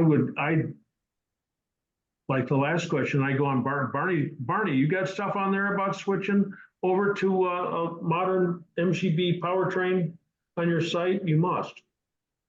You got 4,000 pages of stuff. You must have that. Barney, you still here? Oh yeah, I lost you for a second. There's lots of information on my site about converting gearboxes, going from 3 synchros to 4 synchros. When you go to an MGB, you have to take the MGB rear cross member along with it to get the right kind of mounts. Typically cut both ends of it off, then you got to do some cutting and welding on the MGA frame to make the MGB cross member fit into it. That's the nicest way to do it, because then when you come to take things apart, you can just take the cross member out and it comes right out. If you're trying to put a B gearbox in an A, you can take like a 67, 68 MGB 3 synchro gearbox, 1600 on it, effectively convert the rear mount. But that has nothing to do with overdrive. Anytime you put an overdrive in an MGA, you got to cut the tunnel and make it wider. You got to change the rear mount because the MGB rear mount is totally different from the MGA rear mount. Requires some cutting and welding on the chassis frame to do. So you can achieve. It's way much easier to put in. Way easier to put in a. And cheaper. And or you A 5-speed from where? Miata? I don't know where they come from. Or gimbal. Change your rear axle ratio from 4.3 to 3.9, so that you can get some distance out of there. But I mean, just running around. I remember where you live, just running around there and on the expressway, you don't need overdrive. Overdrive is nice because it cuts the noise back, but your engine will run all day at 4,500 RPM. So you don't need overdrive. Okay. Thanks, John. I'm Thanks, saying- Barney. That's what I did with my MGA. I put a 3.9 differential in it. Thing will run all day long, 75 miles an hour, 4,000 RPM. It's like 10% difference in gear ratio. It's half of an overdrive, half the change of an overdrive ratio. So wonderful for running on the highway. Very go. Let's see. Here we got some from John Chershak. Speaking of oil, Napa Gold filters, which are made by Wix, are now being made in China, no longer in the USA. So they're made in factories. I mean, those Chinese factories make these, right? So they can make really good stuff. It's just a question of whether they do or not. Hey, here we go. John Lind, 76 midget, 1500, constantly runs at dash temp gauge halfway between cold and normal. Infrared thermometer reads 170 to 175. Is that okay? That's too cold. You want to pop that up to at least 180 to 190 at least. So change the thermostat. Change the thermostat. The reason your gauge is reading low is because it isn't getting warm enough. Okay, the engine Engine's designed to run within a certain temperature range, just like the human body is designed to run it in a certain range. And the thermostat controls the bottom end, not the top end, but the bottom end. It's got to be warm enough, or you got to have too high of a mixture, or you do too much wear on your bearings. So I go to Napa and I say I need a thermostat for 180 to 190, Yeah, and they can help me. yeah. Okay. Yeah. 190, yeah, and a gasket, yeah, and that's pretty easy to change on that. Yep. Okay. Very good. What kind of filters do you recommend? Well, until just a moment ago, it was Napa Gold. But now it's like, okay, let's see what this means, you know. So, and I don't know the number. The MGB number just pops 1068, the Napa Gold 1068, but I don't know what it is for the midget 1500. I don't know. Hey, John, Gary Greenspoon here. Yeah, Gary. I have a question later on for you. I'm just going to pipe in now. Dick Moritz recommends the perlator. He likes the more expensive perlator, but the less expensive is also a decent filter. Okay, perlator. All right. Okay. Hey, thank you. John, talking about thermostats, yeah. Do you have a source, or do you think it's important to get the sliding bellows style that has the internal blanking sleeve? No. Okay. No, it just, I mean, if you're looking at an MGA, that bypass is no more than a quarter of an inch big. And so when the thermostat opens, which is that big around, you know, and that the amount of water going through there, amount of coolant going through there versus what short circuiting the system and going around it is negligible. So they did that. That was real complicated. They had that on the T-types. They're real complicated thermostats that open and close that bypass. But on the MGBs, it just is not an issue. So. Question: what is Barney Gaylord's website? MGA Guru, Guru, MGAGURU.com. Thank you very much. Yeah. All right, so David Vasily, having an issue resetting the trip odo on my MGB. Nothing happens when you push up and turn. So other than taking that out of the dash and taking it apart, and I would caution you, because you can get a fingerprint on the gauge front that you can't get off. Boy, I don't have any hints at all on that. If you take it apart, you can usually see what's going on. I've taken them apart a lot. The chrome bezel does not come off, so you have to pry the back of it to turn it enough to get it to come off. Underneath that is the glass. Sometimes you have to pick at the glass to get the glass off, and that'll chip. You can get a new glass disc easily. You have somebody make you one.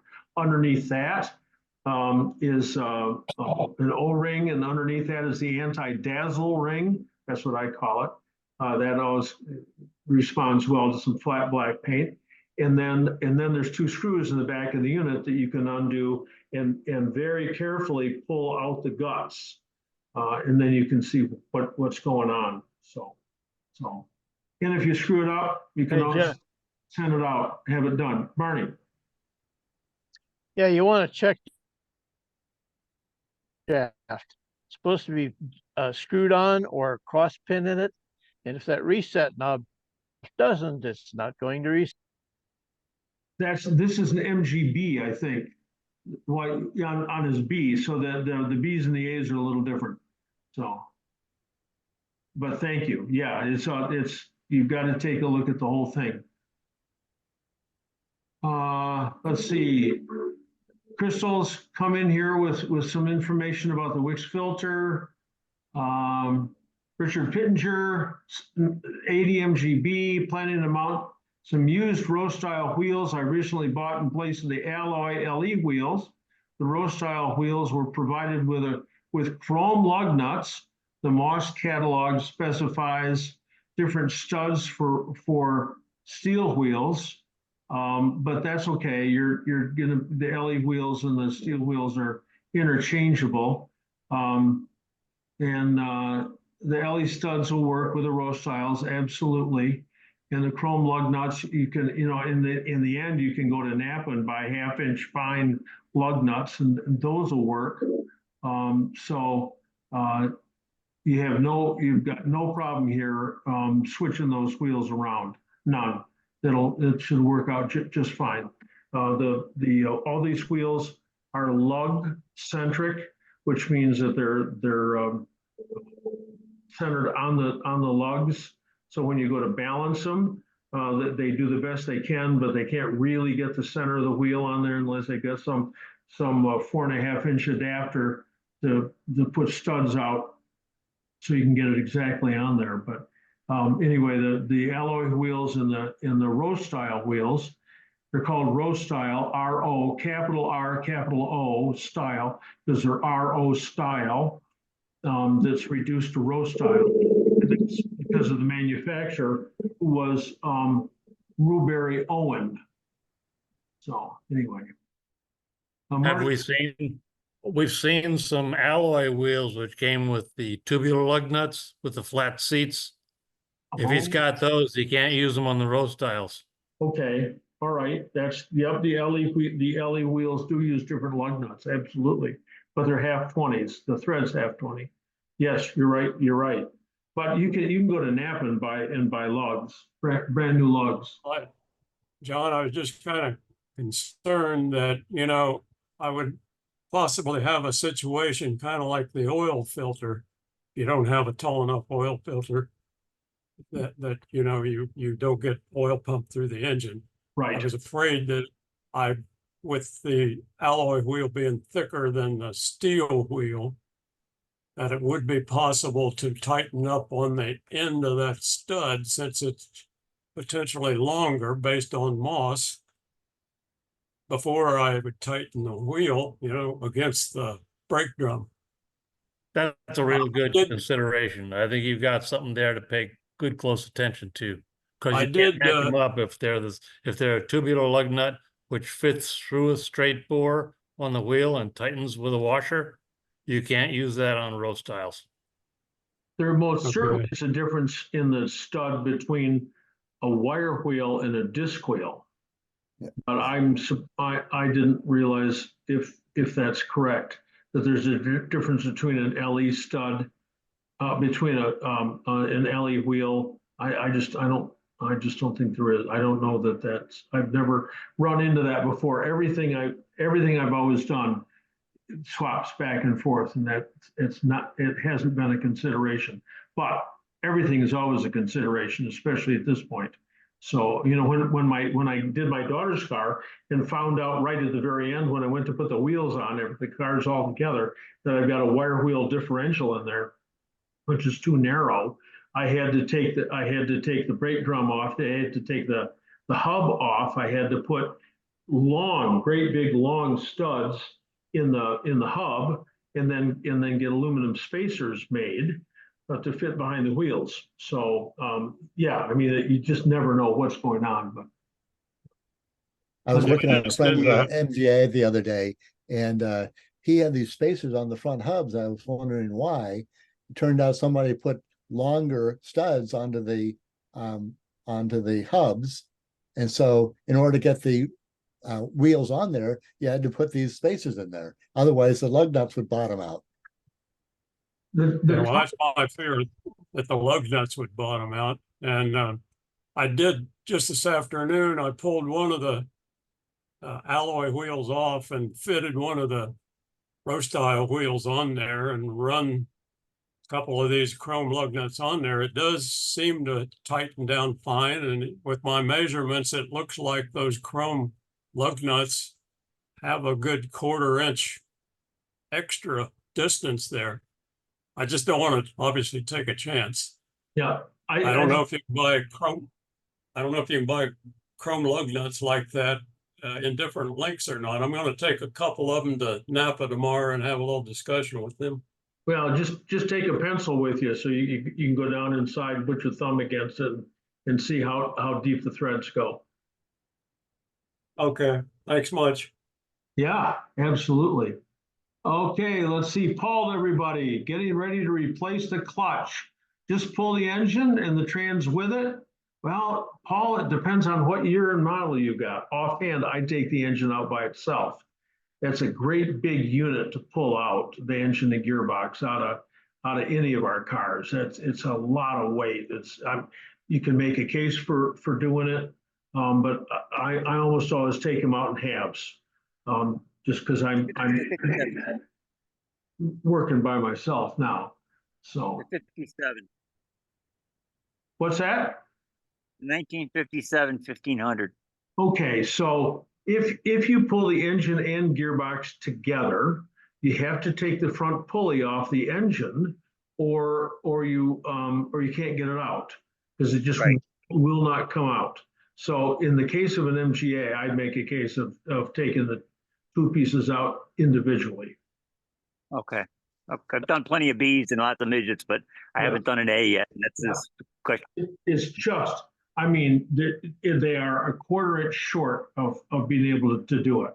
It's like, somebody didn't measure something right when they were setting it up, you know. It's like, oh my gosh. So let's see, what do we got? Here we go. But Phil Morgan says, take the trans with it. It's easier in the long run. So, and Tanner Payne had a distributor question, but I think we got to that. Steve Shupak, an MGB question, swapping to an aluminum head, is it worth the expense, or just have the steel one worked on, iron one worked on? The aluminum head has several advantages. One is it's opened up dramatically on the inside. The ports are opened up dramatically, and it breathes really, really great up at 4,000, 5,000, 6,000 RPM, where you're hardly ever driving. So that's a downside, unless you actually do drive that fast. Then the other thing is that you can raise the compression of the engine more than you can with a steel head, because that aluminum head will dissipate the heat more quickly. That's the problem with raising the compression in our engines, is you get pre-ignition, you get hot spots, but that aluminum head just dissipates the heat so quickly. It's a nice head to have. Is it worth, if you've got a head and you're going to spend $500 on it to have it redone, $600 to have it ported maybe, and get a valve job done on it? Or is it worth $1,000 to have the $1,200 for the aluminum one? I'd still go with a steel one. I would. If you're building up an engine from the beginning, you can make a case for it. So, and if they do blow out cylinder to cylinder, which happens sometimes, you get a bad head gasket, something happens, all you have to do is Healy arc it and grind it down, and you're all set to go again. It's a repairable head. So. Hey, John, Gary Greenspoon here. Quick question. I've been waiting to get on here. I've got a 1980 B with a 175 single Stromberg. The question is, my idle, it'll take about 30, it's right now it's set so it doesn't stall. When I take my foot off the accelerator, it goes to a little over 1,000 RPM. It takes about 30 seconds to drop down to 850. What might be causing that? Okay, it might be that the throttle cable is mispositioned and it's just stretching. It might be that. It might be that the overrun valve in the carburetor, which is designed to pull open at high manifold vacuum, is weak. It's because it caught on fire once. Sounds weird, but carburetors, if there's a fire inside the carburetor, you'd never know it. Sometimes that happens. There might be a manifold leak someplace, but you always start with the cheapest, easiest, simplest stuff first. So after the car's idling, grab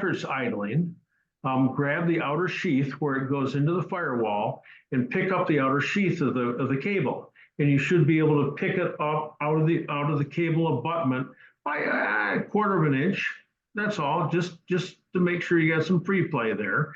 If that isn't the case, then you need a pair of 7/16 wrenches to change the position of the two jam nuts on the throttle cable where it meets up against the carburetor. So. Okay, could it possibly be a pinhole in the diaphragm? And B to that, if one does have a pinhole, which you said no to, is it possible to put on, if it's pinhole, could you put a little bit of flexible glue on the hole rather than changing the diaphragm? If you got a Stromberg, it sounds like a safe sex ad, but you always carry an extra diaphragm in your glove box. No, I do, but could you fix it with you can, I mean, if you're in a jam, you can try anything. But when there's a hole in the diaphragm, the carburetor starts to run extremely rich because the air piston can't climb as high as it might.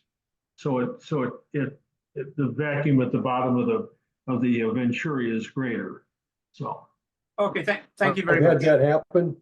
A little piece of black electrical tape over the hole on the diaphragm will get you home. Okay. Thank you. So know about it because it'll be backfiring like crazy. A nitrile glove will work too, or a neoprene glove. Just poke a hole in the middle of it to get it over the top and just screw it all back to, a lot of stuff. Cecilia told me that. Happy birthday, Cecilia. When using an aluminum radiator, what coolant do you recommend? I don't know. I'm not used to aluminum radiators.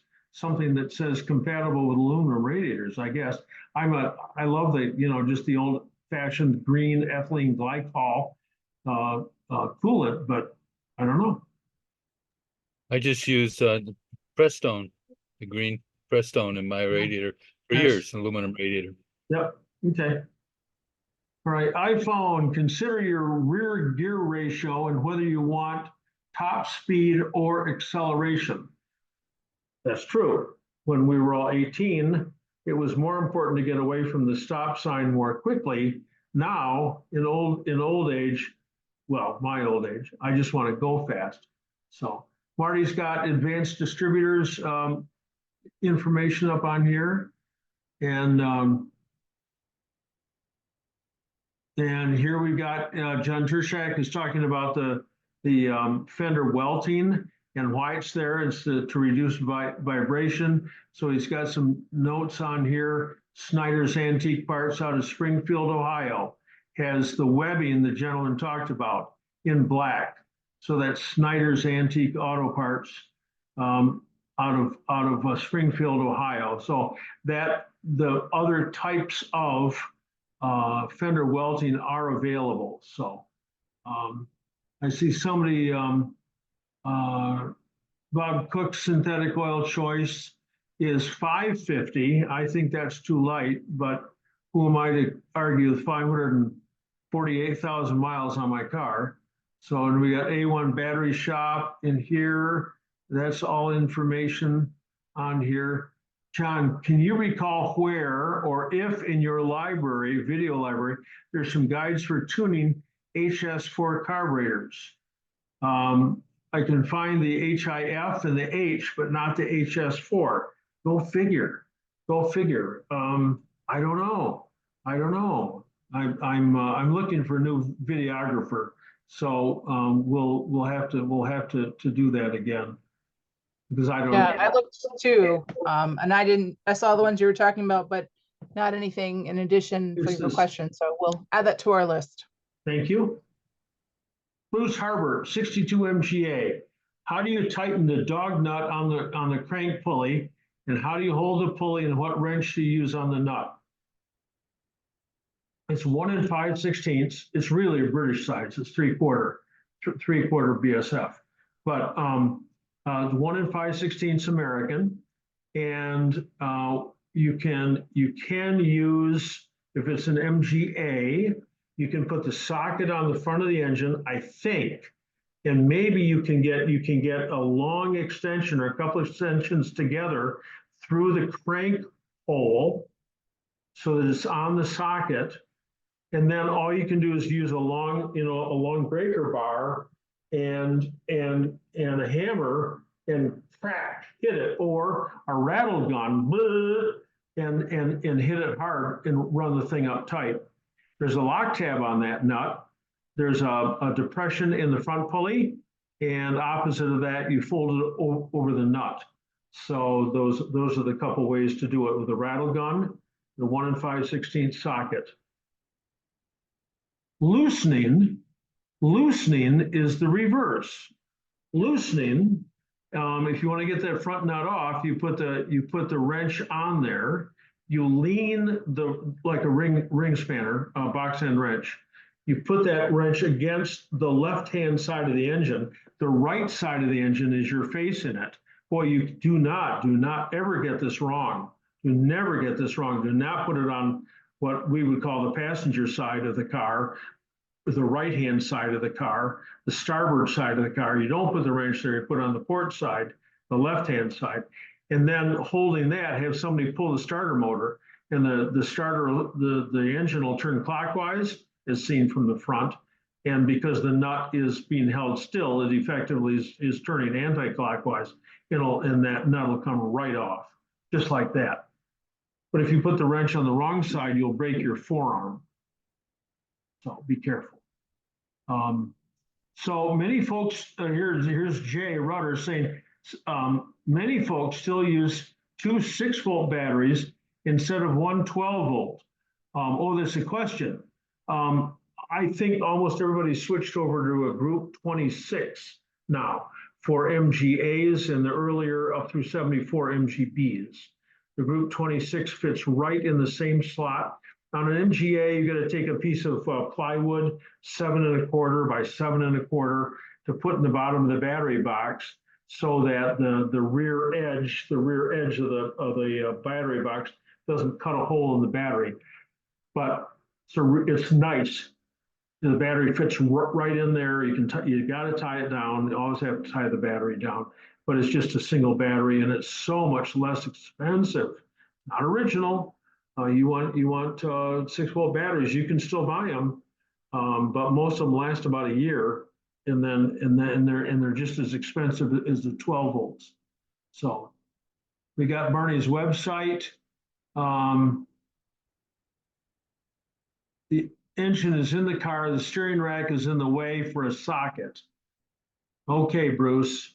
So now what are we going to do? Now we can use the wrench, 1 5/16 open end, and go on it and lean it up against the rack and the pinion from the rack and pinion, hit the starter motor. That'll do it. Or move the rack and pinion. So, but yeah, frustrating to have that nut come loose up there. Here's Bruce Frazier, who says, this is a fun fact. The MG BLE has Triumph stag wheels with MG centers. Not exactly. They're a little, the wheels, what I was told, because remember the basic rule, if the part can possibly be the same, it's not. So the Triumph stag wheels look the same as the B wheels, but they're not. They're really, really close. That's what I heard. Greg Fisher, in March of this year, I was able to get parts for my instruments from Neisinger in Westport, New York. So they're back in business, or somebody bought them. So my understanding was, after that last hurricane that came up through New York, it ruined so much of their British stock that they quit doing it. Last I knew, Peter was still running Neisinger, but everything's new and changing. So it may be that I'm not quite correct on that. So they don't do any repairs anymore. They only sell parts now. Oh, okay. All right. Okay. All right. There's a guy that worked for them, Michael Mazzari. And he set up British Speedo. British Speedo service. Okay. I had my speedometer fixed by him, and it works perfectly now. Great. Yeah, I used to talk to Bob Castaneda. Fred, you'd know if that was right, probably. And I was talking to him one time and he says, oh, the last time I took any time off was when I served in the Korean War. He's passed away now, but yeah, nice old guy. He's Eric, to everybody, 1 year newbie with a 74 MGB chrome bumper, and recently discovered the previous owner put in HS4 carbs instead of HIF. Thank you. Fred likes HIFs, I don't. Any concern, should I plan on replacing, which looks costly? No, just keep the HS4s. The advantage of the HS4s is that if you have to work with the floats or the needle and seats in the float bowls, you can get to them with 3 screws real easily. That's the advantage. The disadvantage is that the choke tube on the HS might fracture. I think I've only ever seen that 2 or 3 times ever in 50 years. So, I mean, time's moving on. They're all getting older. But here we got some more notes about this. Okay, Alan with a 59 MGA coupe. Thanks for everything. I'm in Australia. I'm restoring a 59 MGA coupe I've owned for many decades. I'm the second owner. I'm inspired to get back to it.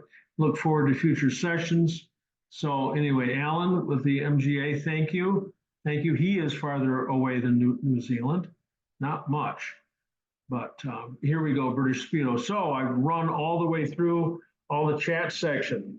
So we've answered all the questions. We've changed a lot of information. Yes. Pittenger here.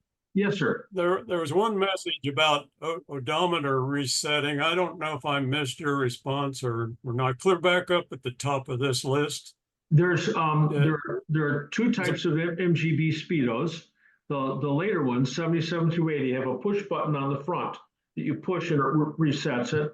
All the other ones come up from the bottom, and you have to take the little dialer on the bottom and push it up, and that engages some teeth on the trip odometer.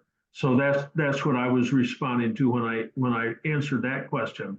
But the push button one, you got a 77, right? 78? 80. Okay, yeah. I have an 80 with the same issue. It can't be resetted, but pushing it. I don't know if there's a solution to that or not.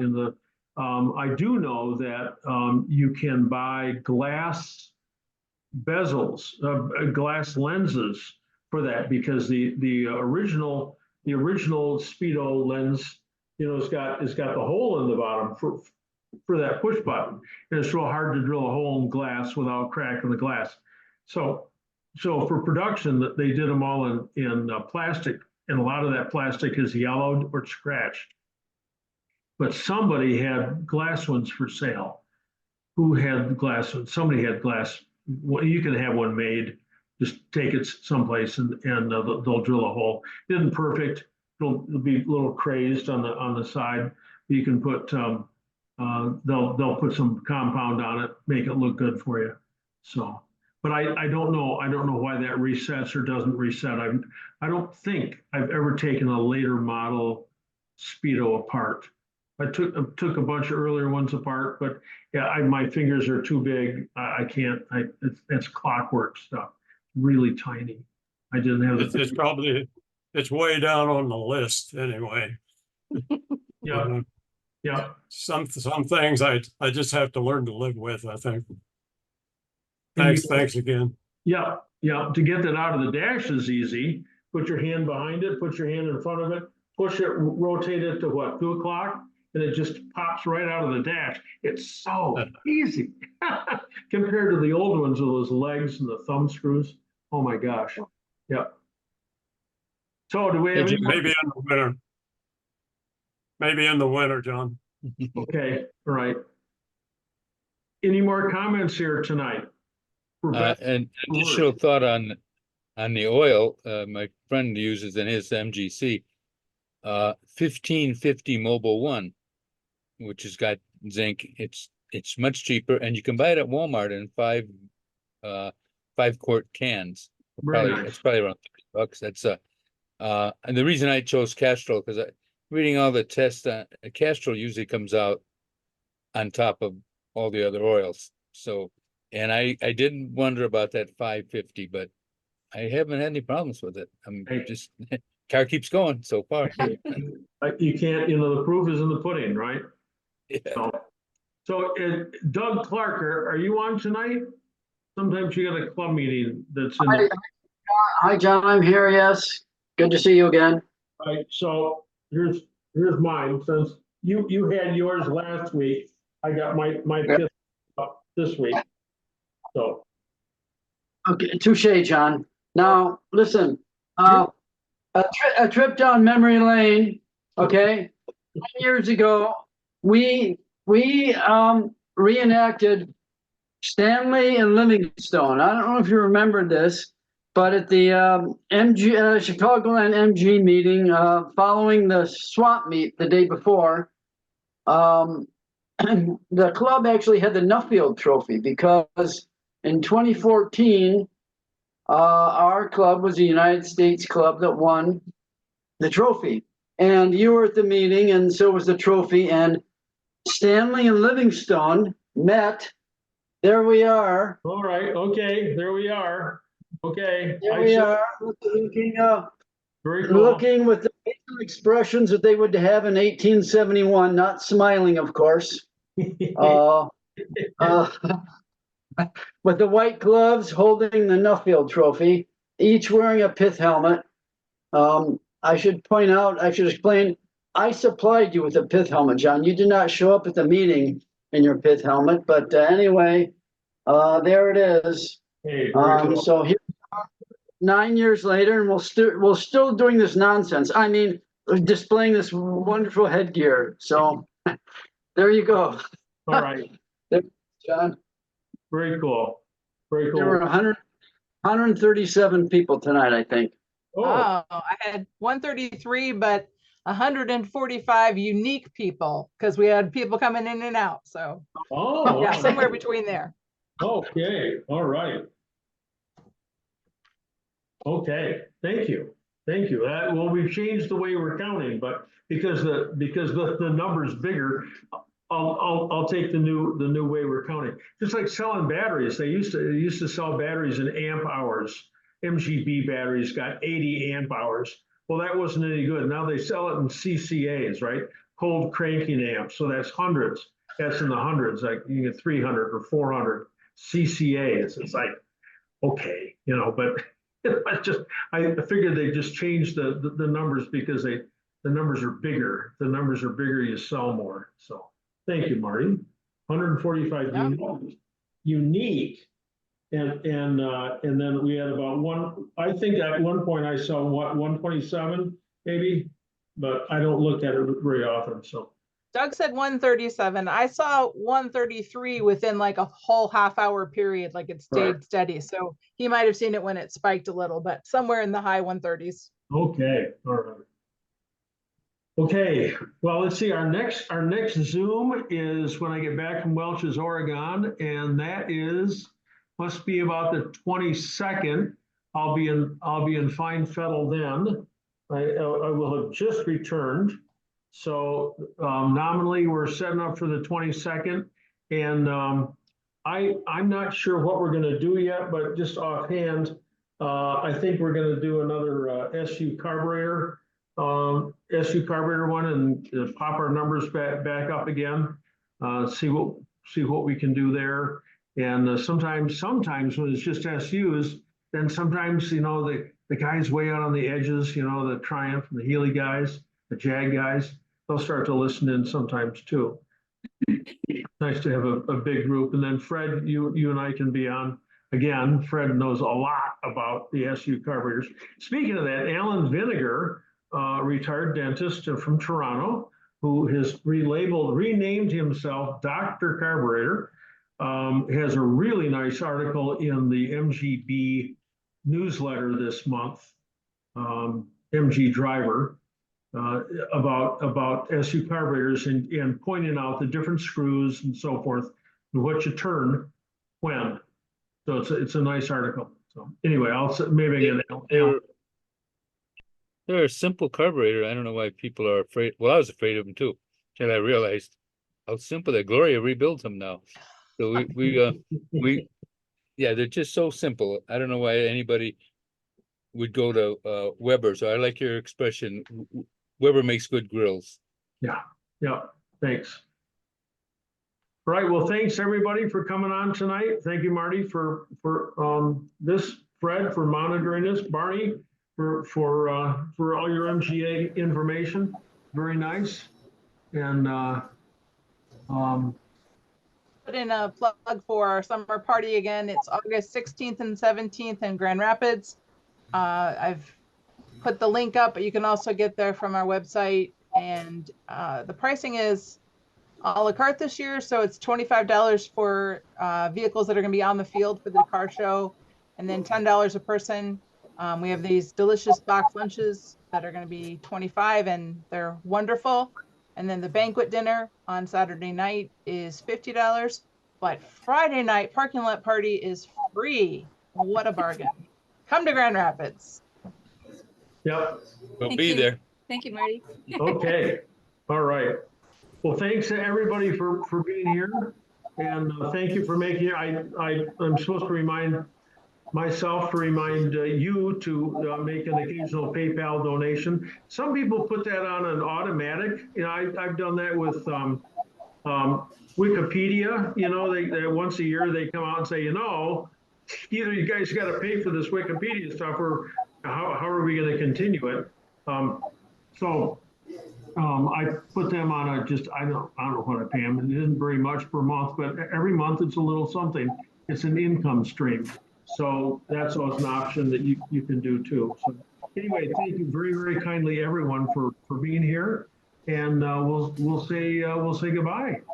So thank you, John. Thanks a lot, Thanks, John. John. John, are you planning on being Thanks. at John. Oh, Jim, Dillard event? I didn't see you on tonight, but I just see you there. So yep. So thank you, John. David Massey's asking about an event. Are you going to be at the Dillard event? The Peachtree Registry, September? Is it you're asking me, John Twist? You're asking me? Yes. No. Yes. No. Oh, okay. No, I'm not. I'm sorry. It's a great event every 2 years. I was there for the MGB meet in what, 2010, 2011, around there, when the MG 2010 or something was in Dillard. That was a nice trip down. The events that I go to are the ones I get asked to go to. Okay. So next year, you know, ask me to come down and work. You know, I'm happy to put on tech summers. My hands, I'm starting to have trouble with my hands with arthritis. I went to the doc, I don't know, 5-10 years ago, you know, saw the PA. I said, my hands hurt. And she says, well, have you met Arthur yet? You know, arthritis. So it's, you know, I take the conjoint and stuff like that, but it's some days, you know, it starts to hurt more than other days. And it's, so I don't know how much longer I'm going to do the rolling text, but I'm always up for a blackboard and or telling people how to do stuff rather than actually doing it. Everybody, thank you very kindly.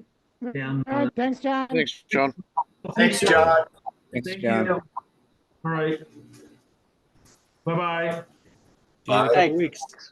Bye. Good night. Thank you.